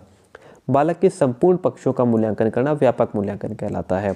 व्यापक मूल्यांकन के विभिन्न पक्ष होते हैं, जैसे संज्ञानात्मक पक्ष हो गया, ठीक है, बालक में निहित ज्ञान, स्मरण, पुनः स्मरण तथा अभिज्ञान की अवधारणा को मजबूत करना संज्ञानात्मक मूल्यांकन कहलाता है, जिसमें रुचि और चिंतन सम्मिलित होता है। भावात्मक पक्ष की अगर बात करें तो बालक में निहित भाव पक्ष में दया, करुणा, पुनर्वास की इच्छा, सत्यनिष्ठा, श्रद्धाभाव आदि का मूल्यांकन किया जाता है। कौशलात्मक पक्ष की अगर बात करें तो बालक में निहित कार्यकुशलता, काम करने की क्षमता, श्रम के प्रति निष्ठता तथा रचनात्मक और क्रियात्मक प्रवृत्ति का मूल्यांकन किया जाता है, ठीक है। ये आपका व्यापक मूल्यांकन होते हैं, इसके पक्ष होते हैं। अगर हम बात करें सतत मूल्यांकन के क्षेत्र की, स्कोप ऑफ कंटिन्यूअस इवैल्यूएशन, सतत मूल्यांकन में छात्रों के व्यक्तित्व संबंधी निम्न पक्ष आते हैं। एक तो एप्टीट्यूड ऑफ स्टूडेंट होता है, जिसको हम छात्र की अभियोग्यता कहते हैं। मुख्यतः समझा जाता है कि जो पिछली कक्षा में अच्छे अंकों से उत्तीर्ण हुए हैं वे अगली कक्षा में भी अच्छे अंक प्राप्त करेंगे। परीक्षाएं बालकों में अर्जित ज्ञान का मापन करती हैं। ये सदैव कथन विश्वसनीय नहीं होता। जरूरी नहीं है भाई कि जो है बालक जो परीक्षा में जिसके मार्क्स कम आए हैं वो असली लाइफ में भी फेल ही हो जाए, ऐसा नहीं है। अगर यहाँ पे जैसे हम बात कर रहे हैं सतत मूल्यांकन का क्षेत्र, छात्र की सृजनात्मकता कितनी है, बालक कितना क्रिएटिव है, इसकी जांच करना, बालक के अंदर ज्ञान कितना है, और इंटरेस्ट ऑफ फैमिली यानी कि पारिवारिक संबंधों की जांच करना, ठीक है। तो ये भी हमारा किस में आता है, ये हमारा जो है सतत मूल्यांकन का ही एक क्षेत्र है। एंड पारिवारिक रुचियों की बात हो गई, व्यक्तिगत रुचियाँ उसकी क्या होती हैं, अनुप्रयोग क्या है, ये सभी आपके क्या हैं, मूल्यांकन के क्षेत्र हैं, सतत मूल्यांकन के क्षेत्र होते हैं। आंतरिक मूल्यांकन की अगर बात करें तो विद्यालयों एवं महाविद्यालयों में आंतरिक मूल्यांकन की परंपरा कोई नई बात नहीं है, बल्कि इसका जो प्रचलन है वो प्राचीन काल से हो रहा है। आंतरिक मूल्यांकन के अंतर्गत छात्रों की शैक्षिक उपलब्धि और सभी योग्यताओं का मापन विद्यालय द्वारा आयोजित मासिक, त्रैमासिक, अर्धवार्षिक और वार्षिक परीक्षाओं के द्वारा किया जाता है। आंतरिक मूल्यांकन के अलग अलग प्रकार होते हैं। आंतरिक मूल्यांकन के प्रकारों की बात करें तो छात्रों की उपलब्धि का मूल्यांकन अध्यापक द्वारा ली जाने वाली मासिक, त्रैमासिक यानी जो तिमाही परीक्षा होती है, अर्धवार्षिक लिखित परीक्षाओं द्वारा किया जाता है। कक्षा के प्रत्येक छात्र का पूरे वर्ष में क्या निष्पादन यानी कि अचीवमेंट रहा, उसकी कक्षा में उपस्थिति कितनी रही, आचरण कैसा रहा, शैक्षिक और पाठ्यक्रमिक क्रियाकलाप कैसे रहे, लगन, कर्तव्यनिष्ठा आदि का मूल्यांकन आंतरिक परीक्षा के द्वारा संभव हो पाता है। प्राथमिक और पूर्व माध्यमिक विद्यालयों में छात्र छात्राओं को एक कक्षा से अगली कक्षा में प्रोन्नति प्रदान करने के लिए सत्रीय कार्य जो सीजनल वर्क होता है उसका मूल्यांकन किया जाता है। पाठ्यक्रम में रखे गए प्रायोगिक और लिखित सत्रीय कार्य के मूल्यांकन के लिए आंतरिक परीक्षा सबसे उपयुक्त साधन मानी गई है। आंतरिक मूल्यांकन के कुछ गुण होते हैं, कुछ अच्छी क्वालिटीज होती हैं। क्या गुण होते हैं देखिए, पहला पॉइंट कहता है आंतरिक और सतत मूल्यांकन प्रणाली द्वारा छात्रों को परिणाम का ज्ञान होता रहता है, रिजल्ट कैसा रहा। आंतरिक परीक्षाओं के आयोजित करते रहने से छात्र पूरे शैक्षिक सत्र में सक्रिय रहते हैं। आंतरिक मूल्यांकन प्रणाली लागू करने से छात्रों में अनुशासनहीनता की समस्या उत्पन्न नहीं होती, क्योंकि अध्यापक हमेशा अपने छात्रों के संपर्क में रहता है। आंतरिक मूल्यांकन द्वारा छात्रों के शैक्षिक गुणों के अतिरिक्त शारीरिक, मानसिक, सांस्कृतिक और नैतिक गुणों की जांच भी की जा सकती है। आंतरिक मूल्यांकन कम खर्चीला होता है। इसके कुछ दोष होते हैं, कुछ इसमें कमियां भी होती हैं। एंड कमियों की बात करें तो आंतरिक मूल्यांकन करते समय अध्यापक वस्तुनिष्ठ ना होकर के पूर्व धारणा से प्रेरित होकर अंक प्रदान करता है। जो पूर्व धारणा है तो पूर्व धारणा से जो धारणा उसके दिमाग में पहले से स्थापित है, यानी जो बैठी हुई है, उसके आधार पर वो क्या करता है, प्रेरित होकर के अंक प्रदान करता है। इससे छात्र का सही मूल्यांकन नहीं हो पाता। आंतरिक मूल्यांकन का सबसे बड़ा दोष यह है कि इसमें अध्यापक छात्र को मनमाने ढंग से अंक प्रदान करता है। आंतरिक मूल्यांकन सामान्य एवं व्यापक होता है, इसलिए मूल्यांकन के पूर्व किसी निश्चित उद्देश्य का निर्धारण आवश्यक नहीं है। इस प्रकार के मूल्यांकन में समय और श्रम अधिक खर्च करना पड़ता है। आंतरिक मूल्यांकन अंकन करने की कोई निश्चित विधि नहीं होती, अतः अध्यापक मनमाने ढंग से छात्र द्वारा दिए गए उत्तरों का मूल्यांकन भी करता है। तो ये हम समझ रहे थे आंतरिक मूल्यांकन के दोष। ठीक है, अब ये यहाँ तक हमारे 8 चैप्टर्स कंप्लीट होते हैं। यहाँ से चैप्टर 9 है। सभी चैप्टर्स एक दूसरे से बेहतर, बहुत इंपॉर्टेंट चैप्टर है। ठीक है, देखिए चैप्टर 9 बुद्धि क्या होती है, इसको समझते हैं। बहुत ही इंपॉर्टेंट, एक से बढ़कर एक, कंटेंट भी बहुत इतना दिया है जितना आप पढ़ के आपका काम चल जाए। देखिए बुद्धि क्या है। मनुष्य ऐसी अनेक विशेषताओं से युक्त है जो अन्य प्राणियों में नहीं पाई जाती। बिल्कुल डेफिनेटली मनुष्य के अंदर ही ऐसी क्वालिटीज़ हैं जो अन्य प्राणियों से मनुष्य को अलग करती हैं। ओके, इन विशेषताओं में बुद्धि या मानसिक योग्यता का विशेष महत्व है। इसमें सबसे बड़ी चीज़ है बुद्धि, है ना। बाकी जानवरों में बुद्धि ऐसा नहीं कि बिल्कुल नहीं होती, होती है लेकिन कम होती है, लेकिन मनुष्य में ये ज़्यादा है। ठीक है, तो यद्यपि अन्य प्राणियों में कुछ ना कुछ बुद्धि अवश्य पाई जाती है, किंतु मनुष्य में ये सबसे अधिक होती है। इसलिए मनुष्य को संसार का सबसे बुद्धिमान प्राणी भी माना गया है। तो यह एक सर्वमान्य सत्य है कि बुद्धिमान व्यक्ति को जीवन के हर क्षेत्र में सफलता प्राप्त होती है। डेफिनेटली बुद्धि में कोई एक गुण नहीं होता, बल्कि बुद्धि अनेक गुणों का समुच्चय होती है। ऐसा नहीं कि बुद्धि में कोई एक ही क्वालिटी होती है, बुद्धि अनेक गुणों का समुच्चय होती है, उसमें बहुत सारी क्वालिटीज़ होती हैं। तो किसी भी व्यक्ति को बुद्धिमान या बुद्धिहीन तब तक नहीं कहा जा सकता जब तक कि उसके व्यवहार में निहित बुद्धि के अनेक गुणों का परीक्षण न कर लिया जाए। अब यहाँ पे बुद्धि की कुछ परिभाषाएं हैं, वो आपको पढ़नी होंगी, याद करनी होंगी। वुडवर्थ के अनुसार बुद्धि काम करने की विधि है। बकिंघम सीखने की शक्ति ही बुद्धि है। गॉल्टन कहते हैं बुद्धि पहचानने और सीखने की शक्ति है। टर्मन बुद्धि अमूर्त विचारों के बारे में सोचने की योग्यता है। स्पीयरमैन बुद्धि सापेक्षिक चिंतन है। ये परिभाषाएं हैं। और बुद्धि की कुछ विशेषताएं हैं। बुद्धि एक जन्मजात शक्ति है। क्या, नंबर 1 तो बुद्धि जन्मजात होती है, आप इसे अर्जित नहीं कर सकते। ज्ञान आप हासिल कर सकते हैं। देखिए बुद्धि और ज्ञान में अंतर होता है। ज्ञान हम कहीं से भी इकट्ठा कर सकते हैं, नॉलेज गेन कर सकते हैं, लेकिन बुद्धि हम कहीं से नहीं ले सकते। ये वंशानुक्रम से प्राप्त होती है। बुद्धि सीखने की क्षमता होती है। बुद्धि अतीत के अनुभवों से लाभ उठाने की योग्यता है। जो आपने पहले सीखा, ठीक है, उससे आप लाभ उठा रहे हैं। विभिन्न योग्यताओं का समूह है। बुद्धि और ज्ञान में अंतर होता है। बुद्धि वो शक्ति है जिसके द्वारा व्यक्ति कठिनाइयों को दूर करके परिस्थिति के अकॉर्डिंग अपने व्यवहार को संगठन करता है। लिंग भेद के कारण बुद्धि में अंतर नहीं होता कि लड़कियों में कम होती, लड़कों में ज़्यादा होती है। बुद्धि अमूर्त चिंतन की योग्यता है। ये इसकी विशेषताएं हो गई। अब जैसे पॉइंट इसमें आता है कि बुद्धि क्या नहीं है, व्हाट इज नॉट इंटेलिजेंस, क्या नहीं है। पहली बात तो ये है कि बुद्धि ज्ञान नहीं है। देखिए डिफरेंस है दोनों में, बुद्धि और ज्ञान में अंतर होता है भाई। जैसे बुद्धि ज्ञान नहीं है, यद्यपि उसके साथ रिलेट जरूर है। व्यक्ति कितना ज्ञान प्राप्त करता है ये उसकी बुद्धि पर निर्भर करता है, फिर भी दोनों में अंतर है भाई। आप जो है कि जब आप पहले स्मार्टफोन जब नहीं थे तो आप इसको चलाना नहीं जानते थे, है ना, लेकिन आपके पास बुद्धि थी और बाद में आपने इसको चलाना सीख लिया है, तो ये आपने ज्ञान बाद में अर्जित किया है, ठीक है। ऐसा नहीं कि जन्मजात ही आपके पास ये दिमाग था कि स्मार्टफोन कैसे चलाया जाता है, आपके पास बुद्धि थी, नहीं, आपने बाद में सीखा है इसको, ठीक है। आप पैदा होते ही किताब नहीं पढ़ने लग गए थे, आपके पास बुद्धि थी लेकिन किताब पढ़ने का ज्ञान आपको नहीं था, आपने बाद में इसको सीखा है, ठीक है। आपके पास बुद्धि है लेकिन आप सभी लोग टाइपिंग नहीं कर सकते, आप सभी लोग हिंदी में टाइपिंग नहीं कर सकते, इंग्लिश में नहीं कर सकते, ठीक है। ऐसा नहीं कि आपके पास वो चीज़ नहीं है बुद्धि है, लेकिन ये ज्ञान आपको अर्जित करना पड़ेगा, ठीक है। जैसे हमें पहले नहीं आती थी टाइपिंग, फिर हमने सीखी, अब हम हिंदी की बहुत अच्छी टाइपिंग करते हैं, ये हमने ज्ञान अर्जित कर लिया, वो बुद्धि हमारे पास पहले से थी। तो ये अंतर होता है, बुद्धि हम हासिल नहीं कर सकते, वो जन्मजात होती है, ज्ञान हम अर्जित कर सकते हैं। ओके, चलिए बहुत हो गया, आप इसको फटाफट समझ लीजिए। ज्ञान अर्जित है, बुद्धि जन्मजात होती है। यदि एक व्यक्ति बुद्धिमान है तो आवश्यक नहीं कि वो विद्वान और ज्ञानवान भी हो। बहुत सी बातों को जान लेना ज्ञान है, किंतु उसका उपयोग करना बुद्धि है।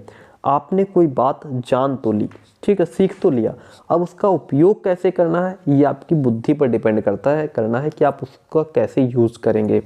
कोई आपने कोई भी साधन ले लिया, जैसे कोई भी चीज़ आपके पास आ गई, तो अब उसका आप कैसे यूज़ करेंगे ये आपके हाथ में है। जैसे आपका मोबाइल फ़ोन, सीधा सरल उदाहरण है मोबाइल फ़ोन, ठीक है। अब जो मोबाइल फ़ोन है ये आपके पास आ तो गया, लेकिन अब इसका यूज़ आप किस तरीके से करेंगे, है ना। ये नेगेटिव भी है और पॉजिटिव भी है। अब आप इसका सकारात्मक रूप से यूज़ कर रहे हैं या नकारात्मक रूप से। बुद्धि उद्देश्य है, ज्ञान उस तक पहुंचने का साधन है। बुद्धि में प्रतिभा नहीं होती है, विकार आने से ज्ञान विस्मरण हो जाता है, परंतु बुद्धि विकार आने से उस पर कोई प्रभाव नहीं पड़ता है, इस प्रकार से। और जो बुद्धि है ये प्रतिभा नहीं है, बुद्धि नॉट अ टैलेंट नहीं है, बुद्धि प्रतिभा नहीं है। प्रतिभा के अंतर्गत दो बातें आती हैं, एक तो मौलिक योग्यता, दूसरा अभ्यस्त कौशल, प्रैक्टिस से आती है आपके अंदर टैलेंट।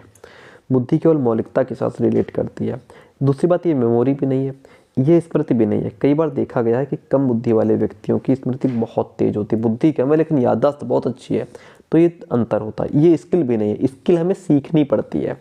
बुद्धि कौशल से भी अलग है, कौशल सीखा जाता है, स्किल सीखी जाती है। टाइपिंग क्या है, एक स्किल है, ठीक है, ये सीखी जाती है, बुद्धि नहीं है, और अभ्यास से इसे विकसित किया जाता है। टाइपिंग आपने सीख लिया, आपकी टाइपिंग बहुत स्लो है, अब आप इसको अगर अभ्यास करेंगे तो ये बहुत फास्ट टाइपिंग हो जाएगी, है ना। कैसे हो जाएगी, प्रैक्टिस से आएगी, परंतु बुद्धि को नहीं बढ़ाया जा सकता, ये जन्मजात होती है। स्किल को आप डेवलप कर सकते हैं, इससे स्पीड आपकी बढ़ जाएगी, काम करने की क्षमता बढ़ जाएगी, लेकिन बुद्धि नहीं बढ़ाई जा सकती है। बुद्धि कुछ प्रकार होते हैं, जैसे पहली बात कॉन्क्रीट इंटेलिजेंस, जो मूर्त बुद्धि, ये क्या है, बुद्धि के प्रकार। बुद्धि के प्रकार में मूर्त बुद्धि आती है। जो मूर्त बुद्धि होती है इसमें क्या होता है, इसे गत्यात्मक या क्रियात्मक बुद्धि भी कहते हैं। थॉर्नडाइक इसे यांत्रिक बुद्धि कहते हैं। इसका जो संबंध है वो यंत्रों और मशीनों से होता है। इसके अंतर्गत वैज्ञानिक और मैकेनिकल इंजीनियर आते हैं। जो वैज्ञानिक लोग होते हैं उनके अंदर मूर्त बुद्धि पाई जाती है, मैकेनिकल इंजीनियर के अंदर मूर्त बुद्धि पाई जाती है, ठीक है। ये कौन है, इंजीनियर हैं, ठीक है, साइंटिस्ट हैं, इंजीनियर हैं, इनके पास क्या है, मूर्त बुद्धि होती है। दूसरा है अमूर्त बुद्धि, जो लोग इमेजिनेशन करते हैं, कल्पना करते हैं, उनके अंदर अमूर्त बुद्धि होती है, जिसको एब्स्ट्रैक्ट कहते हैं। अमूर्त यानी कि जिसकी पिक्चर हमारे सामने नहीं है या जिसकी मूर्ति हमारे सामने नहीं है। अमूर्त या सूक्ष्म बुद्धि वाले व्यक्ति का संबंध सूक्ष्म चिंतन या मनन से होता है। इस प्रकार के व्यक्ति को पढ़ने लिखने, प्रतीकों के प्रयोग करने, सूत्रों को हल करने, समस्याओं के समाधान में सहायता मिलती है। कलाकार, चित्रकार, कवि, लेखक, दार्शनिक आदि इसी बुद्धि का प्रयोग करके अपने विचारों की अभिव्यक्ति। कलाकार है, बहुत अच्छी पेंटिंग बनाता है, अपने दिमाग में पिक्चर बना लेता है। कवि है, ठीक है, इमेजिनेशन करके कितने बढ़िया सुंदर गीत लिखते हैं, कहानियाँ लिखते हैं। फिलोसफर्स हैं, ठीक है, तो ये क्या है, इमेजिनेशन करते हैं। मूर्त बुद्धि का वह भाग, मूर्ति जो है बुद्धि का वह भाग है जो प्रकृति में विद्यमान भौतिक अथवा मूर्त वस्तुओं पर चिंतन करता है। ठीक है, यहाँ पे मूर्ति बुद्धि नहीं होना चाहिए था, यहाँ पे अमूर्त बुद्धि होना चाहिए था। अमूर्त बुद्धि प्रकृति की भौतिक वस्तुओं के अंदर छिपे रहस्य अथवा सूक्ष्म ज्ञान पर चिंतन करती है। फिर पॉइंट आता है हमारा सामाजिक बुद्धि का, सोशल इंटेलिजेंस। सामाजिक बुद्धि से अभिप्राय व्यक्तियों को समझने और उनके साथ व्यवहार करने की योग्यताओं से है।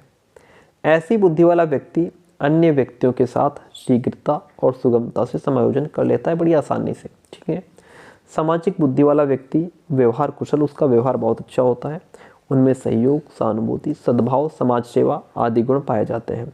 ऐसे व्यक्ति कुशल नेता, मंत्री और सामाजिक कार्यकर्ता बनते हैं। जिनमें सामाजिक बुद्धि होती है वो कौन होते हैं? अच्छे नेता होते हैं, सहयोगी होते हैं, समाज का सहयोग करने वाले होते हैं। ठीक है, अब बुद्धि के कुछ सिद्धांत होते हैं। क्या है? देखिए, थ्योरीज ऑफ इंटेलिजेंस समझिए।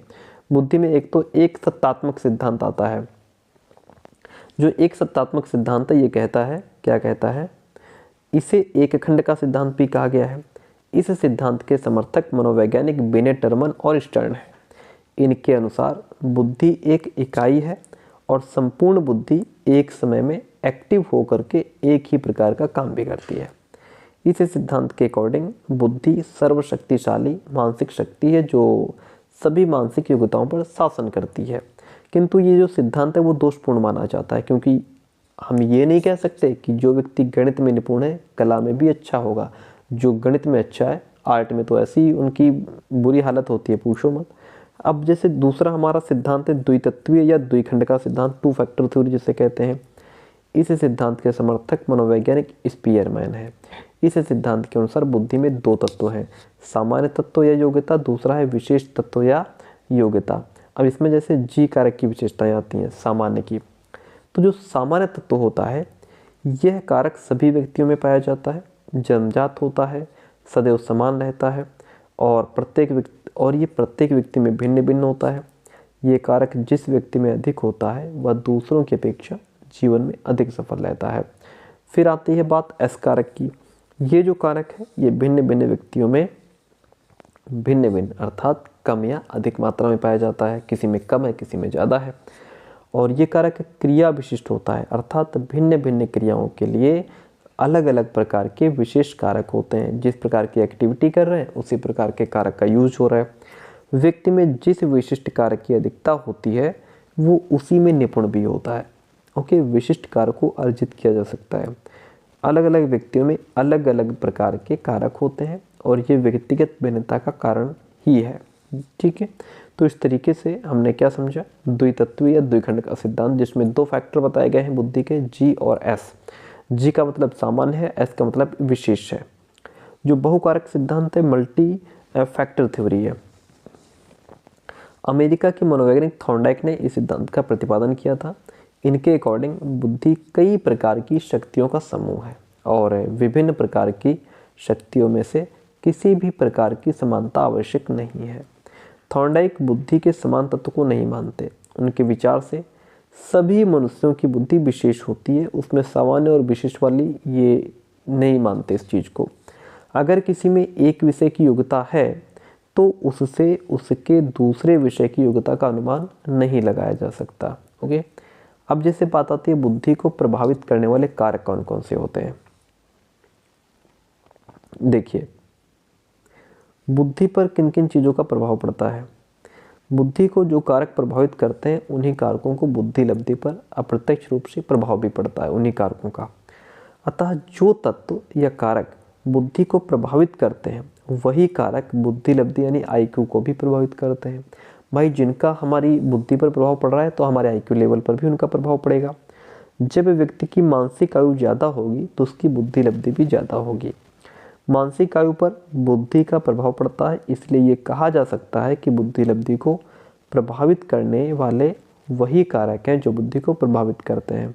कौन कौन से कारक? नंबर 1 तो वंशानुक्रम, यानी कि बच्चों के माता पिता दोनों बुद्धिमान होते हैं तो उसका प्रभाव बच्चे पर पड़ता है, बच्चा भी बुद्धिमान हो जाता है। बच्चा किस प्रकार का सामाजिक वातावरण है, आर्थिक वातावरण, जैसे बच्चे घर की कंडीशन क्या है, घर में अगर रोज़ लड़ाई झगड़ा कलह होता रहता है तो उससे बच्चे की बुद्धि उतनी अच्छी डेवलप नहीं हो पाती है। धार्मिक वातावरण, विद्यालय का वातावरण, इन सब चीज़ों का प्रभाव पड़ता है। मैच्योरिटी की बात है, जैसे जैसे बालक में परिपक्वता आती है उसकी बुद्धि डेवलप होने लगती है। अच्छी आदतें उसकी बुद्धि को अच्छा बनाती हैं और रुचि के अकॉर्डिंग काम करने के उसको अवसर अगर मिलते हैं तो उसकी बुद्धि और डेवलप होती है। उसके अंदर विल पावर होनी चाहिए, ठीक है। एंड मानसिक और शारीरिक स्वास्थ्य है, बच्चा अगर शारीरिक रूप से स्वस्थ है तो उसका मेंटल डेवलपमेंट भी अच्छा होगा। एंड संवेगात्मक स्थिरता, इमोशनल स्टेबिलिटी होनी चाहिए, ठीक है। नेक्स्ट हेडिंग आती है हमारी बुद्धि का मापन, मेजरमेंट और या फिर असेसमेंट ऑफ इंटेलिजेंस, ठीक है। देखिए, प्राचीन काल से ही अनेक रूपों में बुद्धि परीक्षण होते चले आए हैं। पहले बुद्धि जो है, बुद्धि का जो टेस्ट होता था वो पजल्स के माध्यम से होता था, पहेलियों के माध्यम से। जब कोई विद्यार्थी गुरु के पास पढ़ने जाता तो गुरु ज्ञान देने से पहले उसकी बुद्धि की परीक्षा लिया करते थे। ये भी एक प्रकार की बुद्धि मापन की अवधारणा ही थी। ओके, अब इसको समझते हैं। जैसे उदाहरण के तौर पर अगर आप मान लिया जाए तो देखिए, उदाहरण के तौर पर तक्षशिला और नालंदा विश्वविद्यालय में जो विद्यार्थी एडमिशन के लिए जाते थे तो द्वारपाल पहले ही, द्वारपाल मतलब जो बाहर गेट पर खड़े होते थे, पहले उनसे कुछ प्रश्न पूछता था जिसका उत्तर मिलने के बाद ही उन्हें अंदर जाने की अनुमति दी जाती थी। वुंट ने 1879 में लेप्सिंग जर्मनी में प्रथम मनोवैज्ञानिक प्रयोगशाला खोली जिसमें बुद्धि के मापन का प्रयास किया गया और माना जाता था कि जिसका केंद्रीय ज्ञान जितना अधिक होता था वो उतना ही कुशाग्र बुद्धि वाला माना जाता था। एल्फ्रेड बिने ने सबसे पहला बुद्धि परीक्षण 1905 का निर्माण किया। इसी कारण इन्हें बुद्धि परीक्षण का पिता या जन्मदाता भी कहा जाता है। और सन 1911 में बिने और साइमन ने मिल करके विभिन्न आयु में 15 वर्ष तक बच्चों के लिए अलग अलग प्रश्नावली तैयार की। जो बालक अपनी आयु के अनुसार प्रश्नावली हल कर लेता था उसे साधारण बुद्धि वाला, और जो ऊपर के आयु वाले बालकों की प्रश्नावली हल कर लेता था उसे प्रखर बुद्धि वाला समझा जाता था। और जो अपनी आयु के लिए निर्धारित प्रश्नों के सही उत्तर नहीं दे पाते थे उन्हें निम्न बुद्धि वाला समझा जाता था, ठीक है। सन 1912 में स्टर्न ने मानसिक आयु और वास्तविक आयु में संबंध स्थापित करने के लिए बुद्धि लब्धि के प्रयोग का सुझाव दिया और निम्न सूत्र यानी कि इस प्रकार से एक फॉर्मूला दिया। फॉर्मूला क्या था? बुद्धि लब्धि IQ बराबर मानसिक आयु MA बटे वास्तविक आयु यानी कि CA, ठीक है। IQ is equals to MA by CA। बुद्धि लब्धि का जो सूत्र है, बुद्धि लब्धि से तात्पर्य बालक अथवा व्यक्ति की मानसिक आयु एवं वास्तविक आयु के अनुपात से होता है। इस अनुपात में से दशमलव बिंदु हटाने के लिए इस अनुपात को 100 से गुणा कर दिया जाता है। किससे? 100 से। बुद्धि लब्धि बराबर मानसिक आयु बटे वास्तविक आयु गुणे 100। इसे IQ बराबर MA बटे CA गुणे 100 लिखते हैं। बुद्धि लब्धि के आधार पर व्यक्तियों का वर्गीकरण होता है आपके सामने, इसको समझ लीजिएगा। अब जैसे बुद्धि परीक्षण के कुछ प्रकार होते हैं। बुद्धि परीक्षणों को 2 आधारों पर वर्गीकृत किया जाता है। एक तो व्यक्तिगत बुद्धि परीक्षण होते हैं, दूसरे सामूहिक बुद्धि परीक्षण होते हैं। जो व्यक्तिगत बुद्धि परीक्षण है इसमें इंडिविजुअल इंटेलिजेंस टेस्ट, इसमें क्या होता है, व्यक्तिगत बुद्धि परीक्षणों में एक समय में एक ही व्यक्ति का बुद्धि का मापन होता है। व्यक्तिगत बुद्धि परीक्षाएं शाब्दिक यानी वर्बल और अशाब्दिक नॉन वर्बल दोनों प्रकार की होती हैं। व्यक्तिगत बुद्धि परीक्षण की उपयोगिता की अगर बात करें तो व्यक्तिगत बुद्धि परीक्षण ज़्यादा विश्वसनीय होते हैं क्योंकि इसमें भाई हम एक एक व्यक्ति का प्रॉपर इंटेलिजेंस टेस्ट कर रहे होते हैं, क्योंकि इसमें व्यक्ति के अंकों के आधार पर उसे सफलतापूर्वक निर्देशन दिया जा सकता है। जो बच्चे ज़्यादा लिख और पढ़ नहीं सकते उनके लिए परीक्षण ज़्यादा उचित है और इसके द्वारा व्यक्ति की गुणात्मक क्षमता का पता चलता है। इसमें परीक्षणकर्ता विद्यार्थी के व्यवहार का ठीक प्रकार से अध्ययन भी कर सकता है। सामूहिक बुद्धि परीक्षण ग्रुप इंटेलिजेंस टेस्ट जो होता है, इसमें बालक की जो बुद्धि है वो ग्रुप में टेस्ट की जाती है। सामूहिक बुद्धि परीक्षण एक समय में अनेकों व्यक्तियों पर जो है प्रशासित किया जा सकता है। इस परीक्षण में परीक्षणकर्ता को विद्यार्थी में किसी प्रकार के सौहार्द स्थापित करने की आवश्यकता नहीं होती है। वह स्वयं या अन्य साथियों के माध्यम से बुद्धि परीक्षण प्रपत्र को वितरित कर देता है। परीक्षण संबंधी निर्देश परीक्षण प्रपत्र पर छपे होते हैं। सामूहिक बुद्धि परीक्षण की उपयोगिता की अगर बात करें, इन परीक्षणों की सबसे बड़ी उपयोगिता ये है कि इनका निर्माण एवं मानकीकरण सरलता से किया जा सकता है। इनका प्रशासन सरल है। इनके प्रशासन के लिए विशेषज्ञों की आवश्यकता नहीं होती है। इनके प्रशासन में समय कम लगता है क्योंकि ये परीक्षण एक समय में अनेक व्यक्तियों पर, भाई ग्रुप में 10-20 लोगों का टेस्ट हो रहा है तो जल्दी निपट जाता है। ठीक है, अब नेक्स्ट आता है हमारा व्यक्तिगत और जो सामूहिक बुद्धि परीक्षण, उनमें अंतर क्या होता है। Individual intelligence test and group intelligence test. देखिए, जो व्यक्तिगत होता है ये परीक्षण प्रायः मौखिक होते हैं, ये अक्सर लिखित होते हैं क्योंकि इसमें कई सारे ग्रुप्स बच्चों का एक साथ टेस्ट लेना होता है।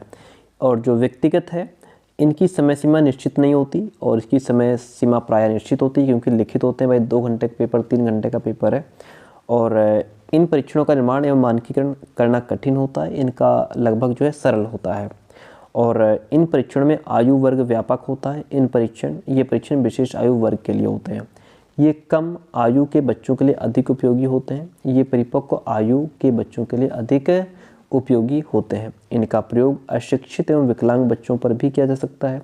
इनका प्रयोग इन श्रेणियों के बच्चों पर नहीं किया जा सकता है। ओके, तो इस तरीके से ये आपने इंडिविजुअल और ग्रुप इंटेलिजेंस टेस्ट में डिफरेंस समझ लिया। अब ये जो इंटेलिजेंस टेस्ट हैं इनका क्या उपयोग होता है। एक तो छात्रों का चयन करने में और एडमिशन के बाद उनका वर्गीकरण करने में कि ये बच्चा किस क्लास में जा सकता है, ये बच्चा किस क्लास में जा सकता है। पिछड़े और मेधावी छात्रों की पहचान हो जाती है।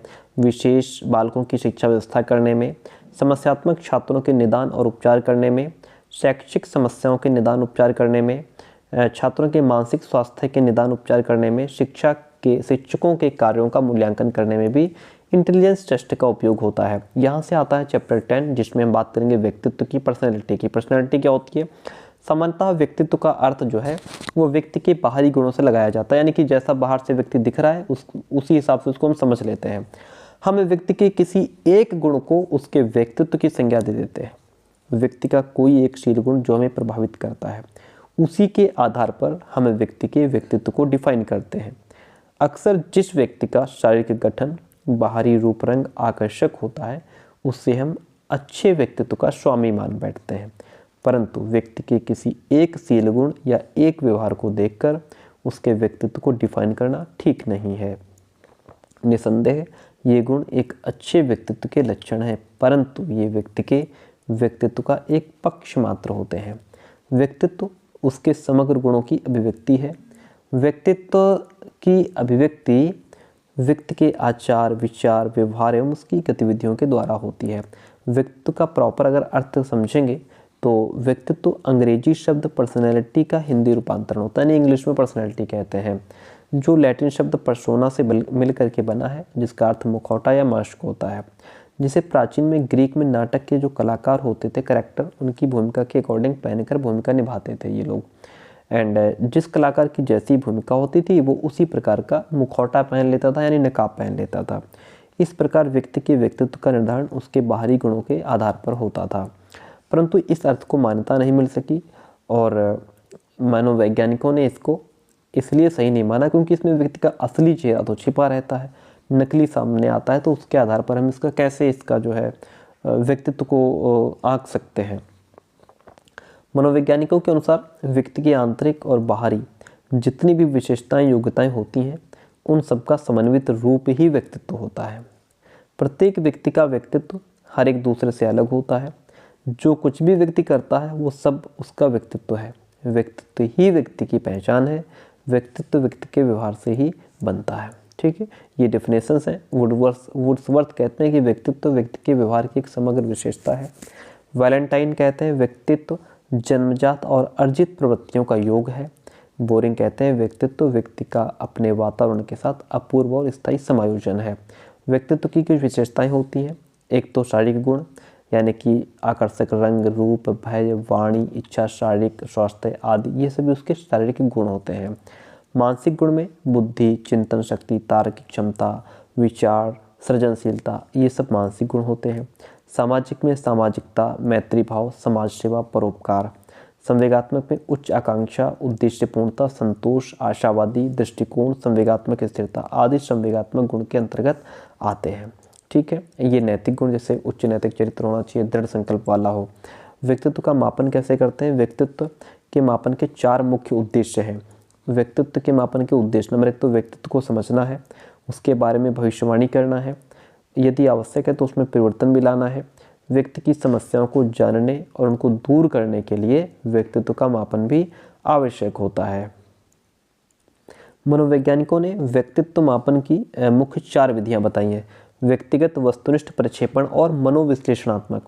जो व्यक्तिगत विधि है, इसमें आत्मनिष्ठ जो विधि है 4 प्रकार की हैं। एक तो व्यक्ति इतिहास विधि। ये जो व्यक्ति इतिहास है इसे जीवन इतिहास भी कहते हैं। इस विधि का प्रयोग प्राचीन यूनानी दार्शनिकों के समय से चला आ रहा है। आधुनिक काल में शिक्षा के क्षेत्र में इस विधि का प्रयोग अपराधी बालकों और व्यक्तियों को समझने के लिए किया जाता है। इस विधि के द्वारा निम्न सूचनाओं को एकत्र किया जाता है। क्या क्या सूचनाएं? जैसे व्यक्ति के सामाजिक संबंध कैसे हैं और इंडिविजुअल डिफरेंसेस का पता लगाया जाता है, दूसरों के साथ उनका समायोजन कैसा है, व्यक्ति की आदतें, रुचि, दृष्टिकोण और शारीरिक विशेषताएं किस तरीके की हैं। आत्मकथा जो विधि है, आत्मकथा विधि का तात्पर्य अपना इतिहास स्वयं लिखना। इस विधि में विद्यार्थी को स्वतंत्र रूप से अपनी आत्मकथा लिखनी होती है। प्रश्नावली विधि जो है, इस विधि में परीक्षक व्यक्ति के जिन गुणों का मापन करना चाहता है उससे संबंधित छोटे छोटे प्रश्नों की सूची बना लेता है। विद्यार्थी इनका उत्तर हाँ या ना में देता है। ठीक है। साक्षात्कार जो है, इस विधि में परीक्षणकर्ता और जो विद्यार्थी है वो आमने सामने बैठ करके जो है वार्तालाप करते हैं। जो वस्तुनिष्ठ विधियां हैं, इसमें सबसे पहले आती है निरीक्षण विधि। इस विधि में जो परीक्षक होता है वो बालक के व्यवहार और आचरण का विभिन्न वातावरण में अवलोकन करता है और इस विधि में बालक को ये ज्ञात नहीं होने दिया जाता कि उसका ऑब्जर्वेशन किया जा रहा है। ठीक है। जो परीक्षण करता है वो बालक पर नज़र रखता है। जो शारीरिक विधि है, इस विधि में शारीरिक लक्षणों के आधार पर व्यक्ति का मूल्यांकन किया जाता है। शारीरिक क्रियाओं के अंतर्गत निम्न क्रियाओं का अध्ययन किया जाता है, जैसे हृदय की धड़कन एवं ब्लड प्रेशर का मापन, नाड़ी की गति, श्वसन क्रिया का मापन और त्वचा अनुक्रिया का मापन। ये शारीरिक मापन हो गया। जो प्रोजेक्टिव मेथड्स हैं, जो प्रक्षेपण विधियां हैं, प्रक्षेपण विधि के जन्मदाता फ्रैंक हैं। उनके अकॉर्डिंग एक प्रक्षेपण विधि में इस प्रकार तैयार की गई या चयन की गई परिस्थिति का प्रस्तुतिकरण रहता है जिसका संबंध विद्यार्थी के व्यक्तित्व से होता है। प्रक्षेपण विधि के द्वारा व्यक्ति के अंदर छिपी हुई प्रवृत्तियों का पता लगाया जा सकता है। किसी एक वस्तु के प्रति हर एक व्यक्ति की राय अलग अलग होती है। प्रक्षेपी विधियों के माध्यम से व्यक्ति के अचेतन मन में छिपी दमित इच्छाओं और उन व्यवहारों का अध्ययन किया जा सकता है। प्रक्षेपण विधियों में ये विधियाँ व्यक्ति के पूर्ण व्यक्तित्व का मूल्यांकन करती हैं, उसके अंशों का नहीं। और ये जो प्रक्षेपण विधियाँ हैं, अन्य विधियों की अपेक्षा इन विधियों की विश्वसनीयता और वैधता उच्च होती है। इन विधियों में प्रयोगकर्ता का हस्तक्षेप कम ही होता है। इन विधियों के द्वारा व्यक्ति के अचेतन मन का अध्ययन किया जाता है। ये विधियाँ सामान्य और असामान्य दोनों प्रकार की होती हैं। फिर आती है बात मनोविश्लेषणात्मक विधियाँ। मनोविश्लेषण पद्धति का स्वरूप फ्रॉइड ने डेवलप किया था। ये विधि व्यक्तित्व की असमानताओं और मानसिक रोगों का पता लगाने का काम करती है। इससे व्यक्ति की आशाओं, चिंताओं और महत्वाकांक्षाओं का पता चलता है। ठीक है। अब इसके बाद हमारा चैप्टर 11 जिसमें हम बात करेंगे सृजनात्मकता और मापन की, यानी क्रिएटिविटी क्या है। देखिए, विनय का एक स्टेटमेंट है कि बहुत अच्छा स्टेटमेंट है, ये आप एग्जाम में जरूर लिखें। एक व्यक्ति लकड़ी से मनचाही कलात्मक वस्तु बना सकता है। चित्रकार जो है वो मनचाहे रंगों से चित्र को सजीवता प्रकट कर सकता है। इसी प्रकार जो मूर्तिकार होता है वो वास्तविक भी, मूर्तिकार भी और मूर्तिकार एवं वास्तविक भी अपनी अपनी कलाओं की छाप छोड़ते हैं। यही तो सृजनात्मकता है। जैसे जो एक कारपेंटर होता है वो वो किसी भी लकड़ी से मनचाही वस्तु बना लेता है, कितनी सुंदर सुंदर चीज़ें बनाता है। जो पेंटर है वो भी इतनी अच्छी पिक्चर्स बनाता है, मूर्तिकार मूर्ति बनाता है, ऐसा लगता है बिल्कुल स्वयं साक्षात कोई व्यक्ति बैठा है। ठीक है। तो यही तो क्रिएटिविटी है, इसी को क्रिएटिविटी नाम दिया गया है। सृजनात्मकता अंग्रेजी शब्द क्रिएटिविटी का हिंदी रूपांतरण है। कुछ शिक्षा शास्त्री सृजनात्मकता का अर्थ उत्पादकता यानी प्रोडक्टिविटी से लगाते हैं। क्रिएटिविटी यानी कि ये शब्द ही क्रिएट से बना है। क्रिएट का मतलब होता है कुछ निर्माण करना, तो आपने कुछ जो नया वही बना सकता है जिसके अंदर कुछ प्रतिभा होगी, कुछ स्किल होगी, है ना, क्रिएटिविटी करता होगा। सृजनात्मकता सृजन, सृजन मतलब किसी चीज़ का उत्पादन, शब्द से निकला है। सृजन शब्द जिससे किसी रचना का आभास होता है जो पहले नहीं बनी है। स्टेगनर और कार्वोस्की, किसी भी नई वस्तु का पूर्ण या आंशिक उत्पादन सृजनात्मकता कहलाता है। सृजनात्मकता वह मानवीय योग्यता है जिसके द्वारा वो किसी नवीन रचना विचारों को प्रस्तुत करता है। सृजनशीलता मौलिकता है जो वास्तव में किसी भी प्रकार की क्रिया में घटित हो सकती है। सृजनात्मकता की कुछ विशेषताएं होती हैं। प्रत्येक व्यक्ति में कुछ न कुछ मात्रा में क्रिएटिविटी जरूर होती है। प्रशिक्षण या शिक्षा के द्वारा इसको डेवलप किया जा सकता है और क्रिएटिविटी के द्वारा किसी नई वस्तु को उत्पन्न किया जा सकता है, लेकिन जरूरी नहीं है कि वो वस्तु पूर्ण रूप से नई ही हो। क्रिएटिविटी में सृजक का अहम प्रकट होता है कि उसको थोड़ा घमंड तो हो ही जाता है, ईगो आ जाता है कि ये तो मैं कर लेता हूँ, ये मेरी रचना या मेरा विचार है या मैंने इस समस्या को हल किया है। और सृजनात्मकता अभिव्यक्ति का क्षेत्र अत्यंत व्यापक होता है। वैज्ञानिक, आविष्कारक, कविता, कहानी, नाटक आदि लिखना, संगीत आदि कोई भी क्षेत्र इस प्रकार की अभिव्यक्ति का आधारभूमि बना सकता है। सृजनात्मकता के कुछ आधार होते हैं। बेसिस ऑफ क्रिएटिविटी, चिंतन प्रमुख रूप से दो प्रकार का होता है। एक तो अभिसारी चिंतन, दूसरा होता है अपसारी चिंतन। अब देखिए, जो अभिसारी चिंतन है जिसको कन्वर्जेंट थिंकिंग कहते हैं, जिसमें यांत्रिक रूप से विचार करके व्यक्ति एक ही उत्तर पर पहुंचता है। जैसे भारत का राष्ट्रपति कौन है, अथवा एक भाई आपने पूछा भारत का राष्ट्रपति कौन है, आपको एक शब्द में आंसर मिल गया। 1 घंटे में कितने मिनट होते हैं, एक शब्द में आंसर मिल गया। चिंतन में मस्तिष्क एक यंत्र के समान काम करता है, लेकिन यही प्रश्न किया जाए कि कागज का क्या उपयोग है या प्रजातांत्रिक व्यवस्था के गुण बताइए, तो मस्तिष्क उसका तत्काल यंत्र की भांति उत्तर नहीं दे पाता है। इस पर व्यक्ति चिंतन करने लगता है। वो डाइवर्जेंट थिंकिंग यानी अलग अलग दिशाओं में सोचेगा। यहाँ पर उत्तर की खोज करते समय व्यक्ति के मस्तिष्क में कई विचार आते हैं और इन प्रश्नों के उत्तर व्यक्तिगत विभिन्नताओं के आधार पर प्राप्त होते हैं, यानी कि अलग अलग व्यक्ति अलग अलग प्रकार के उपयोग बताएगा कागज़ के। और अगर आप पूछेंगे भारत का राष्ट्रपति कौन है, तो भारत के चाहे 1000 लोगों से पूछो एक ही आंसर मिलेगा। ऐसा चिंतन अपसारी चिंतन यानी डाइवर्जेंट थिंकिंग की श्रेणी में आता है, जहाँ पे हम अलग अलग दिशाओं में सोचते हैं। बुद्धि और सृजनात्मकता में संबंध होता है। हालांकि ये मैंने अभी आपको परसों ही पढ़ाया है क्वेश्चन आंसर में, लेकिन फिर से रिपीट कर लेते हैं। बुद्धि का आधार एक विधि चिंतन या अभिसारी चिंतन होता है। अभिसारी में यानी कि एक सटीक आंसर हमको मिल जाता है। सृजनात्मकता यहाँ पे बहुविधि कई तरीकों से इसका चिंतन होता है। एक विधि चिंतन में व्यक्ति की प्रवृत्ति एक ही अनुक्रिया ढूंढने से होती है। बहुविधि चिंतन में कई विचारों का समावेश होता है। बुद्धि परीक्षणों में उपलब्धि पर बल दिया जाता है, जबकि सृजनात्मकता परीक्षण में नवीनता, लचीलापन, मौलिकता पर अधिक बल दिया जाता है। जरूरी नहीं है कि बुद्धिमान व्यक्ति सृजनात्मक भी हो। सृजनात्मक योग्यता न होते हुए भी उसमें उच्च बुद्धि हो सकती है। एक खास सीमा तक सृजनात्मकता और बुद्धि एक दूसरे से रिलेट करते हैं, परंतु उसके बाद सृजनात्मकता बुद्धि से स्वतंत्र हो जाती है। सृजनात्मकता को पल्लवित और पोषित करने के लिए उचित वातावरण की आवश्यकता होती है। सृजनात्मकता एक योग्यता है लेकिन बुद्धि नहीं है, अतः बुद्धि और सृजनात्मकता को एक ही प्रक्रिया नहीं मानना चाहिए। सृजनात्मकता के परीक्षण या सृजनात्मकता के मापन की बात करेंगे। Tools of measuring creativity. देखिए, सृजनात्मकता के परीक्षण या सृजनात्मकता के मापन क्या, जैसे टेलर कहते हैं, टेलर के अकॉर्डिंग क्या कहा गया है, एक सृजनशील अथवा अन्वेषणक कम खर्चीले उपकरणों से कम समय में काम करेगा। कम योग्यता वाला व्यक्ति उसी कार्य में अधिक समय तक अधिक खर्चीले उपकरणों का प्रयोग करेगा।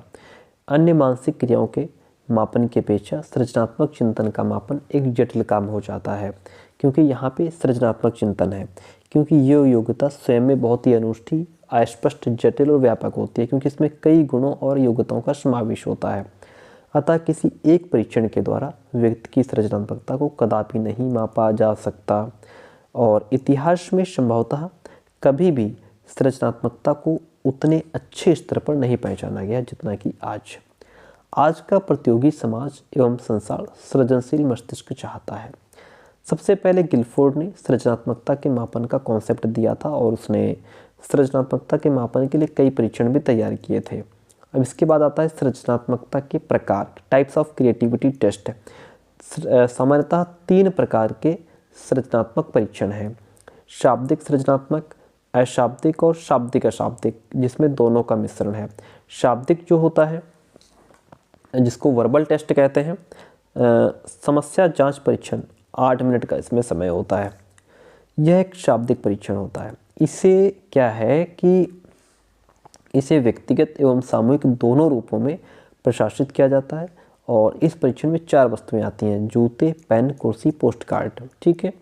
और विद्यार्थी को प्रत्येक वस्तु से उत्पन्न होने वाली समस्या और जो उसके दोष हैं उनको लिखना होता है। इसके लिए 8 मिनट का समय मिलता है। फिर यहाँ पे बच्चे को अपनी क्रिएटिविटी दिखानी है। फिर है असामान्य उपयोग परीक्षण, एक शाब्दिक परीक्षण है। इसमें 2 वस्तुएं दी गई हैं, एक कपड़े का टोकरा, दूसरा बोतल। विद्यार्थी को इन दोनों वस्तुओं के रोचक उपयोगों को लिखना होता है। समय इसके लिए भी 8 ही मिनट मिलता है। और फिर जो यहाँ पे परिणाम परीक्षण है, यहाँ भी 8 मिनट मिलता है। ये भी शाब्दिक है। इसमें 4 स्थितियाँ दी गई हैं। यदि मानव पक्षियों की तरह आकाश में उड़ना शुरू कर दे तो क्या होगा, यदि सभी घर उड़ना शुरू कर दें तो क्या होगा, यदि सभी व्यक्ति पागल हो जाएं तो क्या होगा, स्त्रियां पुरुष हो जाएं तो क्या होगा। इसके लिए भी यहाँ बच्चों को अपनी क्रिएटिविटी दिखानी है। 8 मिनट का समय मिलता है। फिर आता है प्रश्नात्मक योग्यता या जिज्ञासा परीक्षण। ये भी शाब्दिक है। इसमें विद्यार्थी को अपरिचित या अल्प परिचित कोई वस्तु दिखाई जाती है जिससे वो थोड़ा बहुत परिचित है और उससे संबंधित अधिक से अधिक प्रश्न लिखने को कहा जाता है। इस प्रशिक्षण में उद्दीपक जो होता है वो एक अशाब्दिक स्थिति में होता है और अनुक्रिया शाब्दिक रूप में की जाती है। तो इस तरीके से ये जो है ये शाब्दिक परीक्षण होते हैं हमारे, जिसके माध्यम से बालक अपनी क्रिएटिविटी दिखाता है। फिर आता है नॉन वर्बल टेस्ट जो अशाब्दिक होता है। वर्ग पहली परीक्षण जिसके लिए समय मिलता है 40 मिनट का। इसे व्यक्तिगत रूप से ही प्रशासित किया जाता है, यानी कि पर्सनली। इसमें निम्न वस्तुएं, एक तो प्लास्टिक के बने 5 समान समकोण त्रिभुज होते हैं और प्लास्टिक के बने 5 चतुर्भुज होते हैं। उपरोक्त 10 वस्तुओं की सहायता से जो विद्यार्थी है उसको एक वर्ग इस प्रकार बनाना होता है जिसमें ना तो कहीं बीच में स्थान छूट पाए और ना ही कोई वस्तु या उसका कोई भाग एक दूसरे के ऊपर आए। इस काम के लिए 40 मिनट का समय उसको मिलता है। अब ब्लॉक जो परीक्षण होता है इसके लिए उसको 10 मिनट मिलते हैं। ये भी अशाब्दिक है। ये केवल व्यक्तिगत रूप में ही प्रयोग किया जा सकता है। इस परीक्षण में 19 समान घनों यानी क्यूब्स और 12 अर्धघन सेमी क्यूब्स के द्वारा अधिक से अधिक विभिन्न प्रकार की आकृतियों को बनाने और उन्हें शीर्षक देने के लिए कहा जाता है। इसे पूर्ण करने के लिए 10 मिनट का समय लगता है। ठीक है, तो यहाँ तक हमारा क्लियर हो गया। अब बात आती है नेक्स्ट चैप्टर की, भारत में परीक्षा पद्धति, एग्जामिनेशन सिस्टम इन इंडिया को समझते हैं। देखिएगा, सबसे पहले बात करते हैं माध्यमिक शिक्षा की। एग्जामिनेशन सिस्टम इन इंडिया, माध्यमिक शिक्षा समझते हैं। माध्यमिक शिक्षा, देखिए माध्यमिक शिक्षा का विकास जो है वो तीव्र गति से हुआ है, किंतु इस विकास का संबंध संख्यात्मक वृद्धि से है, गुणात्मक उन्नति से नहीं। कि संख्या में देखा गया है कि कितना इसमें डेवलपमेंट हुआ है, कितनी संख्या इंक्रीज हुई है, लेकिन उसकी क्वालिटी नहीं देखी गई, गुणात्मक उन्नति से नहीं हुआ है। समय समय पर किए जाने वाले प्रयोगों के बावजूद ना तो उसकी संरचना में कोई विशेष परिवर्तन हुआ और ना उसकी उपयोगिता में विशेष अभिवृद्धि हुई है। ये हमारी शिक्षा व्यवस्था की सबसे निर्बल कड़ी यानी कि कमजोर कड़ी है। ये वास्तविक जीवन से असंबद्ध है, यानी कि संबद्ध नहीं है, रिलेट नहीं करता है। Doctor S.N. मुखर्जी का परामर्श है, माध्यमिक शिक्षा स्वयं में पूर्ण होनी चाहिए और उसे छात्रों को उच्च शिक्षा के लिए तैयार करना चाहिए। भाई जो बालक माध्यमिक में है वो उसके बाद कहाँ जाएगा, उच्च शिक्षा में जाएगा, तो उसे उच्च शिक्षा में जाने के लिए यहीं पे मजबूत कर देना चाहिए। उसे कुछ बच्चों को जीवन में प्रवेश के लिए और दूसरों को विश्वविद्यालयों में प्रवेश करने के लिए तैयार करना चाहिए।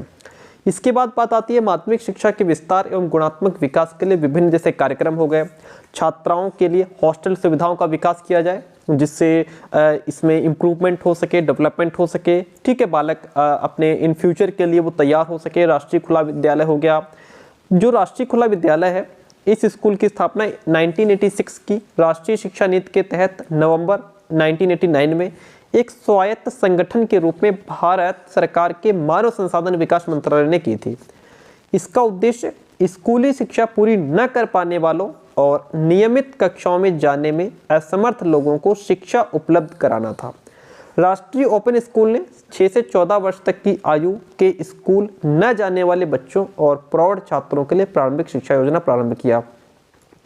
दूसरी सुविधा जैसे विज्ञान शिक्षा हो गई, यहाँ पे बात क्या हो रही है, माध्यमिक शिक्षा को विस्तार करने के लिए, उसकी गुणात्मक विकास के लिए हम छात्रों के लिए हॉस्टल सुविधा दे सकते हैं, हम राष्ट्रीय खुला विद्यालय की हेल्प ले सकते हैं। विज्ञान शिक्षा हो गई, शैक्षिक तकनीकी कार्यक्रम की सुविधाएं दे सकते हैं। नवोदय विद्यालय में क्या है, नवीन राष्ट्रीय शिक्षा नीति 1986 में किए गए संकल्प गति निर्धारक विद्यालय की स्थापना को पूरा करने के लिए नवोदय विद्यालय खोले जा रहे हैं, यानी कि खोले गए उसमें। और इसका लक्ष्य क्या था, बालकों की पूर्ण क्षमता को विकसित करना, है ना, समानता सामाजिक न्याय के साथ साथ श्रेष्ठता के लक्ष्य को प्राप्त करना, त्रिभाषा फॉर्मूले को अपनाना, ये सब चीज़ें थी। नवोदय विद्यालय की स्थापना का मुख्य लक्ष्य सामाजिक, आर्थिक और अन्य किन्हीं सीमाओं के कारण शिक्षा से वंचित बालकों को गुणात्मक शिक्षा उपलब्ध कराना और बहुआयामी विकास करना। अब बात आती है वर्तमान भारतीय उच्च शिक्षा प्रणाली के दोष क्या हैं। एक तो दोषपूर्ण परीक्षा प्रणाली है, सबसे बड़ी कमी तो यहीं पे आ जाती है परीक्षा प्रणाली में, ठीक है। तो कॉलेजों एवं विश्वविद्यालयों में प्रचलित परीक्षा प्रणाली मुख्यतः निबंधात्मक प्रकार की है। जैसे आपका एग्जाम सब्जेक्टिव मेथड है, आपको निबंधात्मक रूप में आंसर देना है, लॉन्ग क्वेश्चंस हैं आपके। निबंधात्मक प्रश्न संपूर्ण पाठ्य विषय पर आधारित न होकर के उसके केवल एक अंश पर आधारित होते हैं। अतः वर्तमान परीक्षा प्रणाली में वैधता, व्यापकता, वस्तुनिष्ठता, विश्वसनीयता, इन सभी चीजों का अभाव देखने को मिलता है। भारतीय विश्वविद्यालय आयोग ने इस विषय में कहा था, भारत में विश्वविद्यालय शिक्षा का महत्तम दोष यह है कि शिक्षण परीक्षा के अधीन है, ना कि परीक्षा शिक्षण के। क्या कहा गया, शिक्षण परीक्षा के अधीन है, ना कि परीक्षा शिक्षण के। अब आता है शिक्षा का माध्यम। भारत में अब भी उच्च शिक्षा के विद्यालयों में मुख्य रूप से अंग्रेजी भाषा ही शिक्षा का माध्यम है।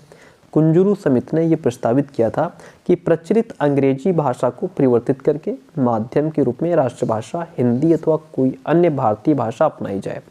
राधाकृष्णन आयोग ने भी स्थानीय और यानी कि जिस क्षेत्र में जो विद्यालय है उस विद्यालय में उसी क्षेत्र की भाषा पढ़ाई जाए, ठीक है। और गांधी जी ने कहा था, विदेशी माध्यम ने राष्ट्र की शक्ति को छीन कर दिया है, इसने व्यक्तियों की आयु कम कर दी है, इसने उनको जनसाधारण से पृथक कर दिया है, इसने शिक्षा को अनावश्यक रूप से महंगा बना दिया है। फिर बात आती है समाज सेवा कार्यक्रमों का भी अभाव है। जो वर्तमान शिक्षा प्रणाली है उसके लिए जो समाज सेवा कार्यक्रम है उनका भी अभाव है। आर्थिक असमानता भी है, प्रौढ़ शिक्षा भी उपलब्ध नहीं है।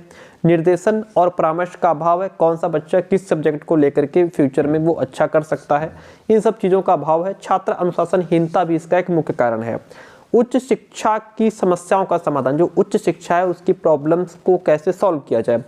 एक तो उद्देश्यों की निश्चितता, यानी कि भारत में उच्च शिक्षा लक्ष्यहीन है, उसका कोई लक्ष्य ही नहीं है। यह छात्रों को जीविकोपार्जन के लिए तैयार नहीं करती, न किसी निश्चित उद्देश्यों को प्राप्त करने के लिए तैयार करती है। उच्च शिक्षा संस्थाओं को अपनी सफलता के लिए अपने वर्तमान पुस्तकीय लक्ष्य को अति शीघ्र परिवर्तन करके व्यवहारिक उद्देश्यों को अपनाना चाहिए। प्रवेश नीति में समानता नहीं है, सबसे बड़ी बात तो यही है। शिक्षा स्तर का उन्नयन करने के लिए, शिक्षा के स्तर को बढ़ाने के लिए सब विश्वविद्यालयों में प्रवेश नीति का समान होना चाहिए। भाई एडमिशन का जो भी दायरा है वो बराबर होना चाहिए। उनमें केवल परिपक्व अवस्था वाले छात्रों को ही प्रवेश दिया जाना चाहिए। केंद्रीय शिक्षा सलाहकार बोर्ड ने एक प्रस्ताव पारित करके प्रवेश की न्यूनतम आयु 17 वर्ष निर्धारित की है। आयोग के शब्दों में आरंभ में प्रथम डिग्री कोर्स में प्रवेश पाने की न्यूनतम आयु 16 वर्ष निर्धारित की जानी चाहिए। अब इसके बाद पाठ्यक्रमों में सुधार किया जाना चाहिए। वर्तमान पाठ्यक्रम आधुनिकता लाना भी आवश्यक है। वर्तमान जो भी पाठ्यक्रम है उसमें आधुनिकता लाई जाए। सामूहिक खेलों और पाठांतर क्रियाओं पर भी बल दिया जाना चाहिए। छात्रावासों में सामुदायिक जीवन को प्रोत्साहन दिया जाना चाहिए। भोजनालयों की व्यवस्था होनी चाहिए। विभिन्न कार्यक्रमों के संचालन के लिए स्वशासन पद्धति आरंभ होनी चाहिए और अध्यापकों तथा विद्यार्थियों में गहरा संबंध स्थापित किया जाना चाहिए। तो इस तरीके से हम सुधार कर सकते हैं, जो उच्च शिक्षा की समस्या है उनको हम सॉल्व कर सकते हैं। आगे बढ़ेंगे, वर्तमान परीक्षा प्रणाली के क्षेत्र क्या है, उसकी सीमाएं क्या हैं। देखिए समझिए इस बात को, भारत में बाह्य एवं आंतरिक दोनों ही प्रकार की परीक्षाओं का जो फॉर्मेट है वो एक जैसा ही है, चाहे वो आंतरिक हो या बाहरी हो। दोनों प्रकार की परीक्षाओं में मुख्यतः विद्यार्थियों की शैक्षिक उपलब्धि का परीक्षण करना है। यह विद्यार्थियों के अन्य पक्षों के विकास का परीक्षण नहीं करती है। शिक्षा के विभिन्न क्षेत्रों का विस्तार हुआ है, परंतु विद्यालयों का संबंध केवल शैक्षिक या बौद्धिक विकास तक सीमित रह गया है। छात्रों का सामाजिक, नैतिक, शारीरिक, व्यवहारिक विकास किस प्रकार से होगा, इसमें उन्हें कोई लेना देना नहीं रह गया है। ठीक है, तो यदि परीक्षाओं को वास्तव में मूल्यवान बनाना है तो उन्हें नवीन तथ्यों पर ध्यान देना होगा और छात्रों के चहुमुखी विकास का परीक्षण भी करना होगा। परीक्षा प्रणाली का शिक्षा पर क्या प्रभाव पड़ता है? शिक्षा व्यवस्था अभी भी काफ़ी हद तक छात्रों की बौद्धिक उपलब्धि को ही महत्व देती है।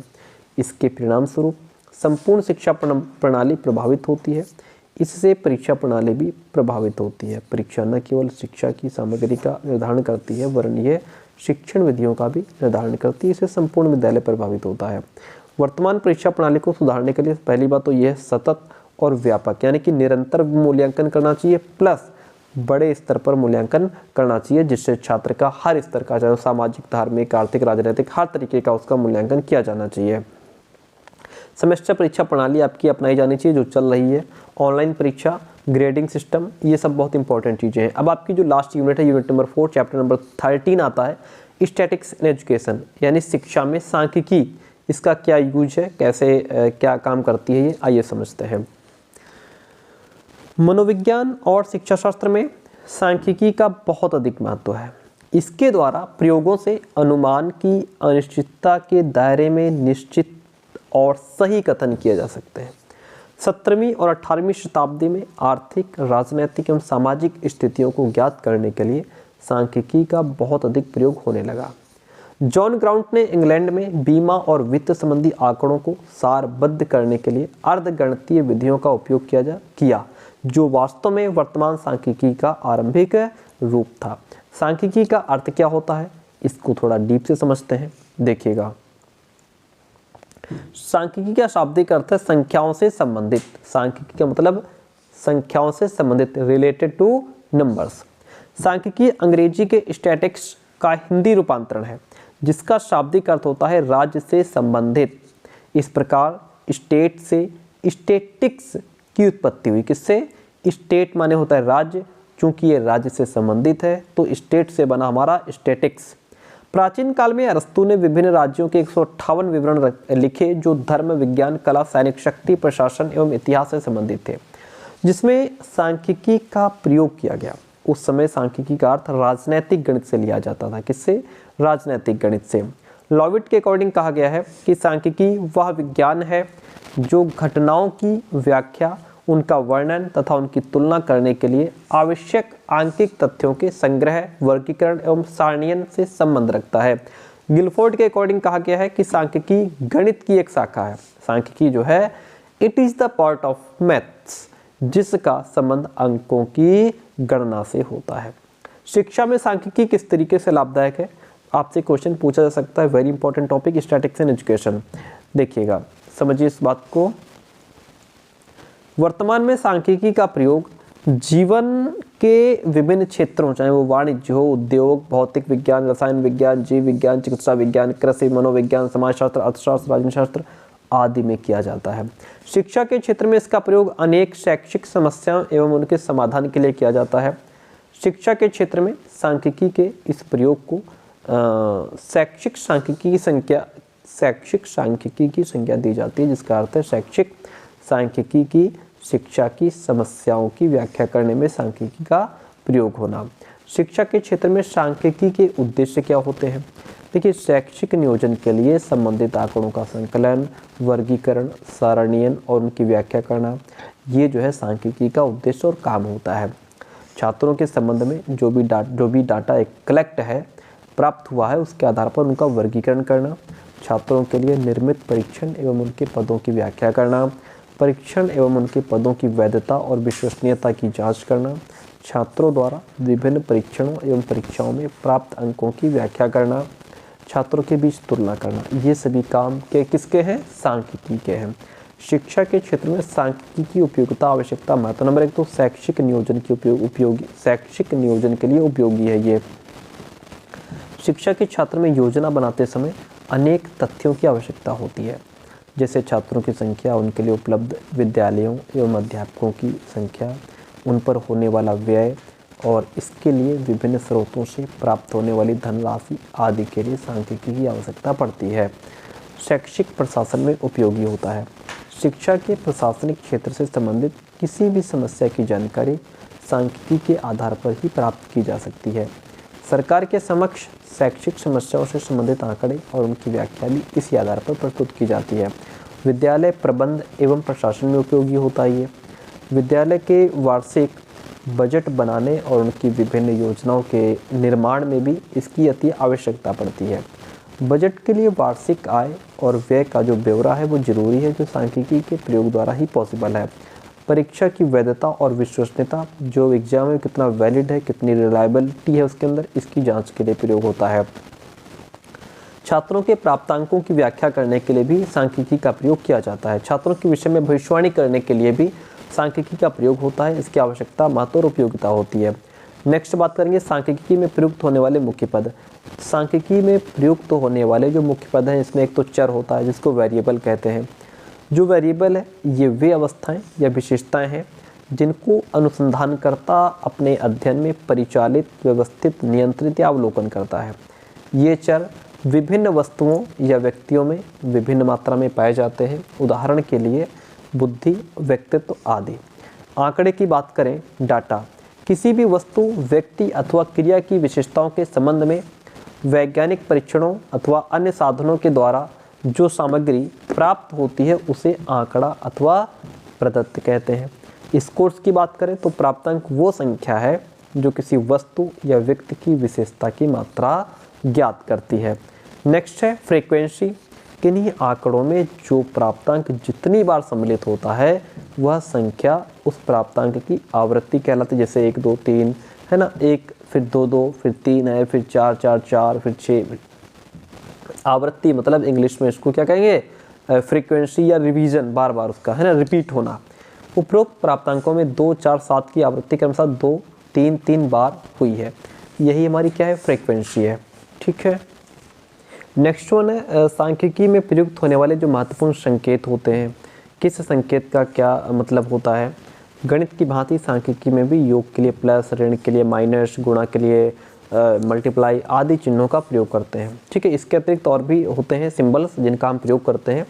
जिस सिंबल को जिस नाम से भी जाना जाता है या जिसके लिए वो यूज होता है वो आपके सामने है, आप इनको पढ़िएगा।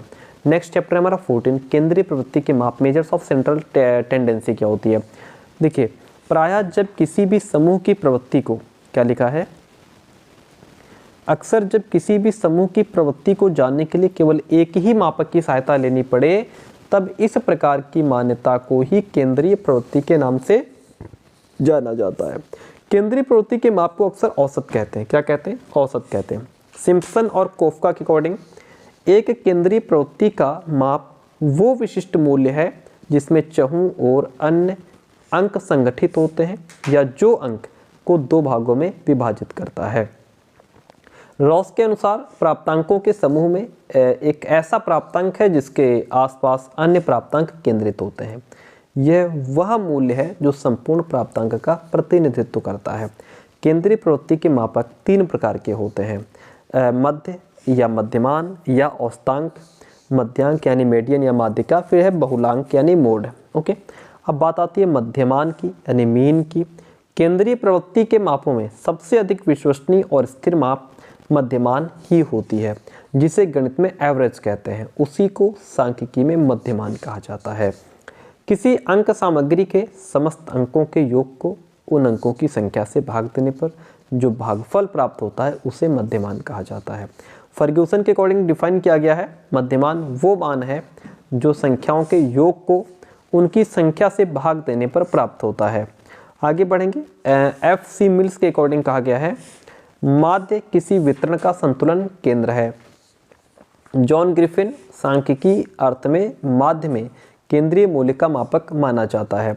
शिक्षा के क्षेत्र में मध्यमान का प्रयोग किया है। जब 2 या 2 से अधिक समूह का तुलनात्मक अध्ययन करना हो तो मध्यमान का यूज होता है। जब परिणामों में अधिक शुद्धता और विश्वसनीयता की जरूरत हो, जब प्राप्तांकों का वितरण सामान्य हो, जब वास्तविक बहुलांक जानना हो, जब वितरण के प्रत्येक आंकड़े को महत्व देना हो तब मध्यमान का यूज किया जाता है। विशेषताओं की अगर बात करें तो मध्यमान प्राप्तांकों का औसत मान होता है। इसे गणितीय विधियों से सरलता से ज्ञात किया जा सकता है। मध्यमान एक ऐसी केंद्रीयवर्ती मान होता है जिसके दोनों ओर गुरुत्वीय मान यानी विचलन समान होता है। मध्यमान बहुत संवेदनशील होता है। समूह के प्राप्तांकों में से किसी भी प्राप्तांक के मान में परिवर्तन होने से मध्यमान का मान परिवर्तित हो जाता है, इसलिए ये किसी समूह के प्राप्तांकों का सही प्रतिनिधित्व माना जाता है। मध्यमान अन्य केंद्रवर्ती मानों मध्यांक बहुलांक की अपेक्षा अधिक विश्वसनीय होता है। मध्यमान अन्य केंद्रवर्ती मानों की अपेक्षा अधिक स्टेबल भी होता है। बात करेंगे मीडियन की। मध्यांक यदि किसी समूह के प्राप्तांकों को आरोही यानी कि असेंडिंग या अवरोही डिसेंडिंग क्रम में व्यवस्थित कर दिया जाए तो श्रेणी का मध्य बिंदु मध्यांक कहलाता है। मध्यांक वो बिंदु है जो क्रम के आधार पर मध्य में होता है यानी बीच में होता है। प्रोफेसर बाउले के अकॉर्डिंग कहा गया है मध्यांक श्रेणी में उस पद का मूल्य है जो वितरण को दो बराबर भागों में डिवाइड करता है या बांट देता है, डिस्ट्रीब्यूट करता है। और लिंडक्विस्ट के अकॉर्डिंग कहा गया है आंकड़ों के वितरण में मध्यांक वो बिंदु है जिसके नीचे 50% आंकड़े स्थित होते हैं और जिसके ऊपर भी 50% आंकड़े स्थित होते हैं। ठीक है, अब इसमें हम बात करेंगे मध्यांक के प्रयोग की। जब प्राप्तांकों या आंकड़ों का वितरण सामान्य नहीं होता है तब मध्यांक का प्रयोग होता है। जब वास्तविक बहुलांक ज्ञात करना हो, जब बहुत अधिक विश्वसनीयता और शुद्धता की जरूरत ना हो। ठीक है, जब आवर्ती वितरण के आदि और अंत के प्राप्तांक ज्ञात नहीं होते हैं, जब अंक सामग्री में एक तरफ सिर्फ छोटे और दूसरी तरफ सिर्फ बड़े अंक होते हैं, वहाँ मध्यांक का यूज होता है। मध्यांक की विशेषताएं, जैसे मध्यांक जो है वो किसी समूह के प्राप्तांकों को स्थित क्रम में व्यवस्थित करने के बाद ठीक मध्य का मान होता है, इसलिए ये समूह के अन्य प्राप्तांकों की तुलना अथवा व्याख्या के लिए उपयुक्त होता है। जब किसी समूह के प्राप्तांकों का वितरण असामान्य होता है तो उस स्थिति में मध्यमान की अपेक्षा मध्यांक बहुत अच्छा होता है। मध्यांक किसी समूह के प्राप्तांकों की गुणात्मक व्याख्या के लिए अन्य केंद्रवर्ती मानों मध्यमान एवं बहुलांक की अपेक्षा अधिक उपयोगी होता है। वहीं पर किसी समूह के प्राप्तांकों के ग्राफ के द्वारा प्रदर्शित मध्यांक से भी समूह के अन्य प्राप्तांकों की व्याख्या की जा सकती है। मोड यानी कि बहुलांक की बात करें, बहुलांक क्या है? किसी समूह के प्राप्तांकों में जिस प्राप्तांक की आवृत्ति सबसे अधिक होती है, जो बार बार रिपीट होता है, उसे उस समूह का बहुलांक कहते हैं। क्रो एंड क्रो के अकॉर्डिंग कहा गया है प्राप्तांकों के समूह में जिस अंक की आवृत्ति सबसे अधिक होती है बहुलांक कहते हैं। गिलफोर्ड के अकॉर्डिंग किसी वितरण में वह बिंदु जिसकी आवृत्ति सबसे अधिक हो उसे बहुलांक कहा गया है। बहुलांक की उपयोगिता क्या होती है? देखिए, जब केंद्रीय प्रवृत्ति का शीघ्रता से अनुमान लगाना होता है, जब सामान्य रूप से सर्वाधिक प्रचलित प्रवृत्तियों या वृत्तियों की जानकारी प्राप्त करनी होती है, जब किसी समूह के बहुचर्चित मान का पता लगाना होता है तब बहुलांक का प्रयोग होता है। जब मध्यमान और मध्यांक निकालने के लिए समय नहीं होता है तब आसानी से हम बहुलांक निकाल सकते हैं। जब शैक्षिक शोधों के क्षेत्र में उपकल्पनाओं का निर्माण करना होता है तब हम बहुलांक का प्रयोग करते हैं। इसकी विशेषताएं क्या हैं? किसी समूह के प्राप्तांकों का बहुलांक बहुत सरल से ज्ञात किया जा सकता है। किसी समूह के प्राप्तांकों के बहुलांक का मान प्राप्तांकों के ग्राफ के द्वारा भी ज्ञात किया जा सकता है। यदि किसी समूह के कुछ प्राप्तांकों का मान अन्य प्राप्तांकों के मान की अपेक्षा बहुत अधिक या बहुत कम होता है तो उस स्थिति में भी उस समूह के प्राप्तांकों का बहुलांक प्रभावित नहीं होता। यह किसी समूह की गुणात्मक व्याख्या के लिए अधिक उपयोगी होता है। ये बहुलांक की विशेषताएं होती है। नेक्स्ट चैप्टर हमारा 50 नंबर है, विचलन के माप क्या होता है? Measures of dispersion. देखिएगा, किसी समूह के प्राप्तांकों के आपसी अंतर को सांख्यिकी भाषा में विचलन यानी कि वेरिएबिलिटी या फिर डिविएशन कहते हैं। विचलन का अर्थ होता है अलग अलग प्राप्तांकों को उस समूह के प्रतिनिधि मान अथवा केंद्रीय मान से अंतर या फैलाव को ही उस समूह का विचलन नाम दिया गया है, विचलन कहा गया है।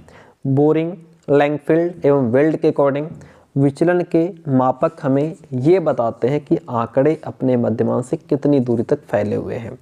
गैरेट के अकॉर्डिंग विचलनशीलता का अर्थ प्राप्तांकों के विचलन या बिखराव से है। यह फैलाव केंद्रीय प्रवृत्ति के चारों ओर होता है। विचलन के मापकों के प्रकार, types of measures of variability. अधिकांशतः विचलन के 4 मापों का प्रयोग किया जाता है।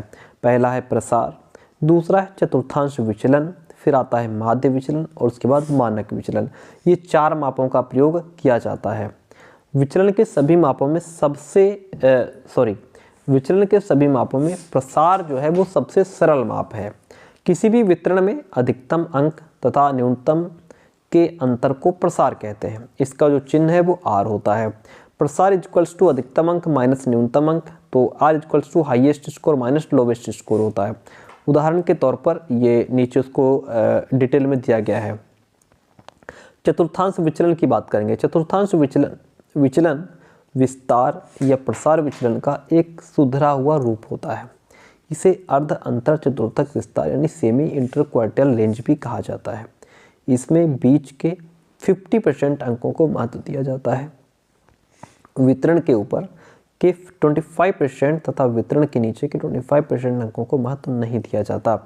और चतुर्थांश विचलन, अब जैसे गैरेट के अकॉर्डिंग इसको डिफाइन किया गया है, चतुर्थांश विचलन किसी आवृत्ति वितरण में 75th और 25th शतांश मान के बीच की दूरी का आधा होता है।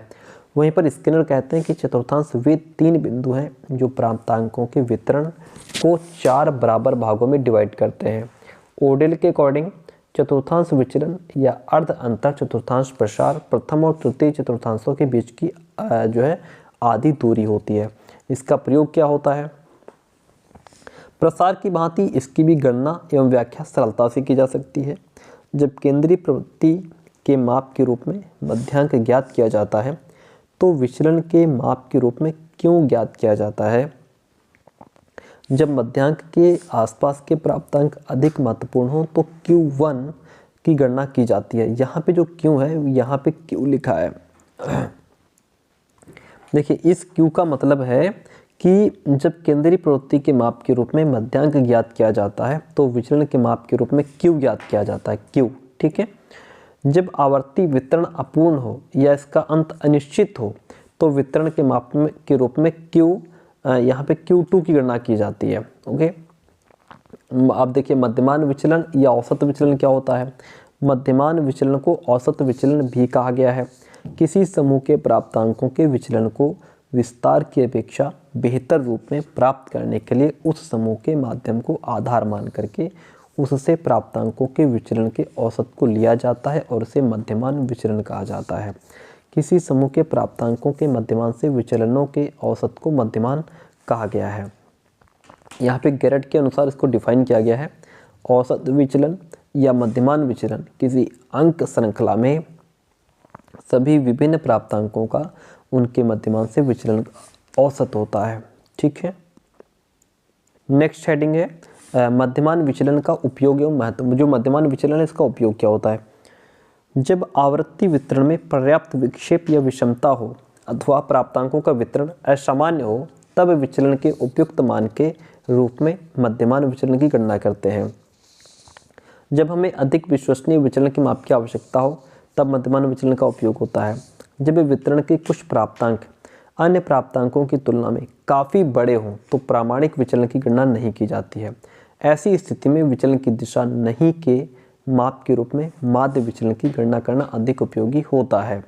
और जो प्रामाणिक विचलन है ये क्या है? देखिए, स्टैंडर्ड डेविएशन की बात करेंगे। इसमें क्या बताया गया है? माध्य विचलन की सबसे बड़ी सीमा है कि माध्य विचलन ज्ञात करते समय धन और ऋण चिन्हों की ओर कोई ध्यान नहीं दिया जाता है। ठीक है, इसमें प्लस माइनस नहीं देखा जाता। अतः इस दोष को दूर करने के लिए ही मानक विचलन या प्रामाणिक विचलन ज्ञात किया जाता है। मानक विचलन के अंतर्गत चिन्हों की समस्या को दूर करने के लिए विचलनों का वर्ग कर दिया जाता है, जिससे ऋण चिन्ह धन चिन्ह में बदल जाते हैं। फिर इन वर्ग किए गए विचलनों का औसत ज्ञात करके उसका वर्गमूल ले लिया जाता है। इसी को मानक विचलन या प्रामाणिक विचलन नाम दिया गया है। रीसमैन के अकॉर्डिंग मानक विचलन को औसत विचलन का वर्गमूल भी कहा जाता है। यह वितरण के साथ विचलनों के वर्गों के वर्गमूल का औसत है। गिलफोर्ड के अकॉर्डिंग किसी श्रेणी के विभिन्न पदों के समांतर मध्यमान का वर्गमूल प्रामाणिक विचलन कहलाता है। प्रामाणिक विचलन का क्या उपयोग है? देखिए, प्रामाणिक विचलन का उपयोग क्या है? जब अनुसंधान के क्षेत्र में या अन्य किसी क्षेत्र में विचलन के स्थायी एवं विश्वसनीय माप की आवश्यकता होती है तो प्रामाणिक विचलन ज्ञात किया जाता है। जब वितरण के छोर के प्राप्तांक यानी कि एक्सट्रीम स्कोर विचलन के माप को प्रभावित करते हैं तो ऐसी स्थिति में प्रामाणिक विचलन ज्ञात किया जाता है। इसका उपयोग सहसंबंध गुणांक, बहुगुण संबंध या सामान्य वितरण संबंधी प्रश्नों को हल करने में भी किया जाता है। नेक्स्ट चैप्टर हमारा आता है स्थिति सूचक शतांशीय मान। तो इसको थोड़ा आपको खुद समझना होगा कि ये क्या होता है। फिर आता है नेक्स्ट हमारा सहसंबंध। देखिए, कोरिलेशन क्या होता है इसको समझ लीजिए। एक समूह की संख्याओं का दूसरे समूह की संख्याओं के साथ जो संबंध होता है अथवा एक या एक से अधिक संख्याओं का आपस में जो संबंध होता है उसे सहसंबंध कहा जाता है। जैसे उदाहरण दिया है, उदाहरण के तौर पर समझिए, जब हम किसी दिए हुए, क्या लिखा है, जब हम किसी दिए हुए समूह में व्यक्तियों के गुणों का मापन करते हैं तो उनके गुणों में आपस में संबंध पाया जाता है। जैसे हम कह सकते हैं कि बुद्धि, लब्धि और निष्पत्ति में आपस में संबंध है, सहसंबंध है, क्योंकि अधिक बुद्धिमान छात्रों की निष्पत्ति भी श्रेष्ठ होती है। अर्थात दो चर राशियों में जो संबंध पाया जाता है वही सहसंबंध है। ठीक है, फर्ग्यूसन कहते हैं कि सहसंबंध परिवर्तियों यानी चरों में संबंधों के अंशों के वर्णन से संबंधित होता है। नीचे इसकी उपयोगिता है और फिर इसके प्रकार हैं। सहसंबंध 3 प्रकार का होता है, धनात्मक, ऋणात्मक और शून्य।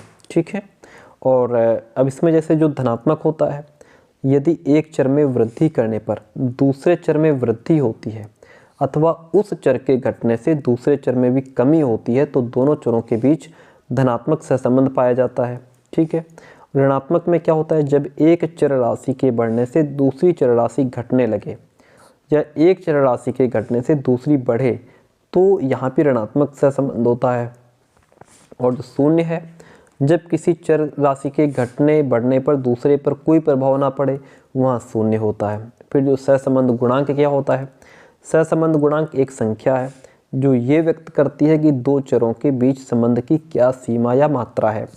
सहसंबंध गुणांक दो चरों के बीच सहसंबंध की एक माप होती है। ओके, तो इस तरीके से हमारा ये जो सब्जेक्ट था वो कंप्लीट होता है एंड आई होप कि it will help you in your exam a lot. And अगर आपने अभी तक पेड कंटेंट नहीं लिया है तो उसके लिए आप हमें 9628182649 इस नंबर पे व्हाट्सअप मैसेज करके नोट्स की इन्फॉर्मेशन ले सकते हैं। बाकी जो 2 सब्जेक्ट आपके बचे उनकी भी कंप्लीट मैराथन क्लास आप तक पहुंचा दी जाएगी। Thank you so much.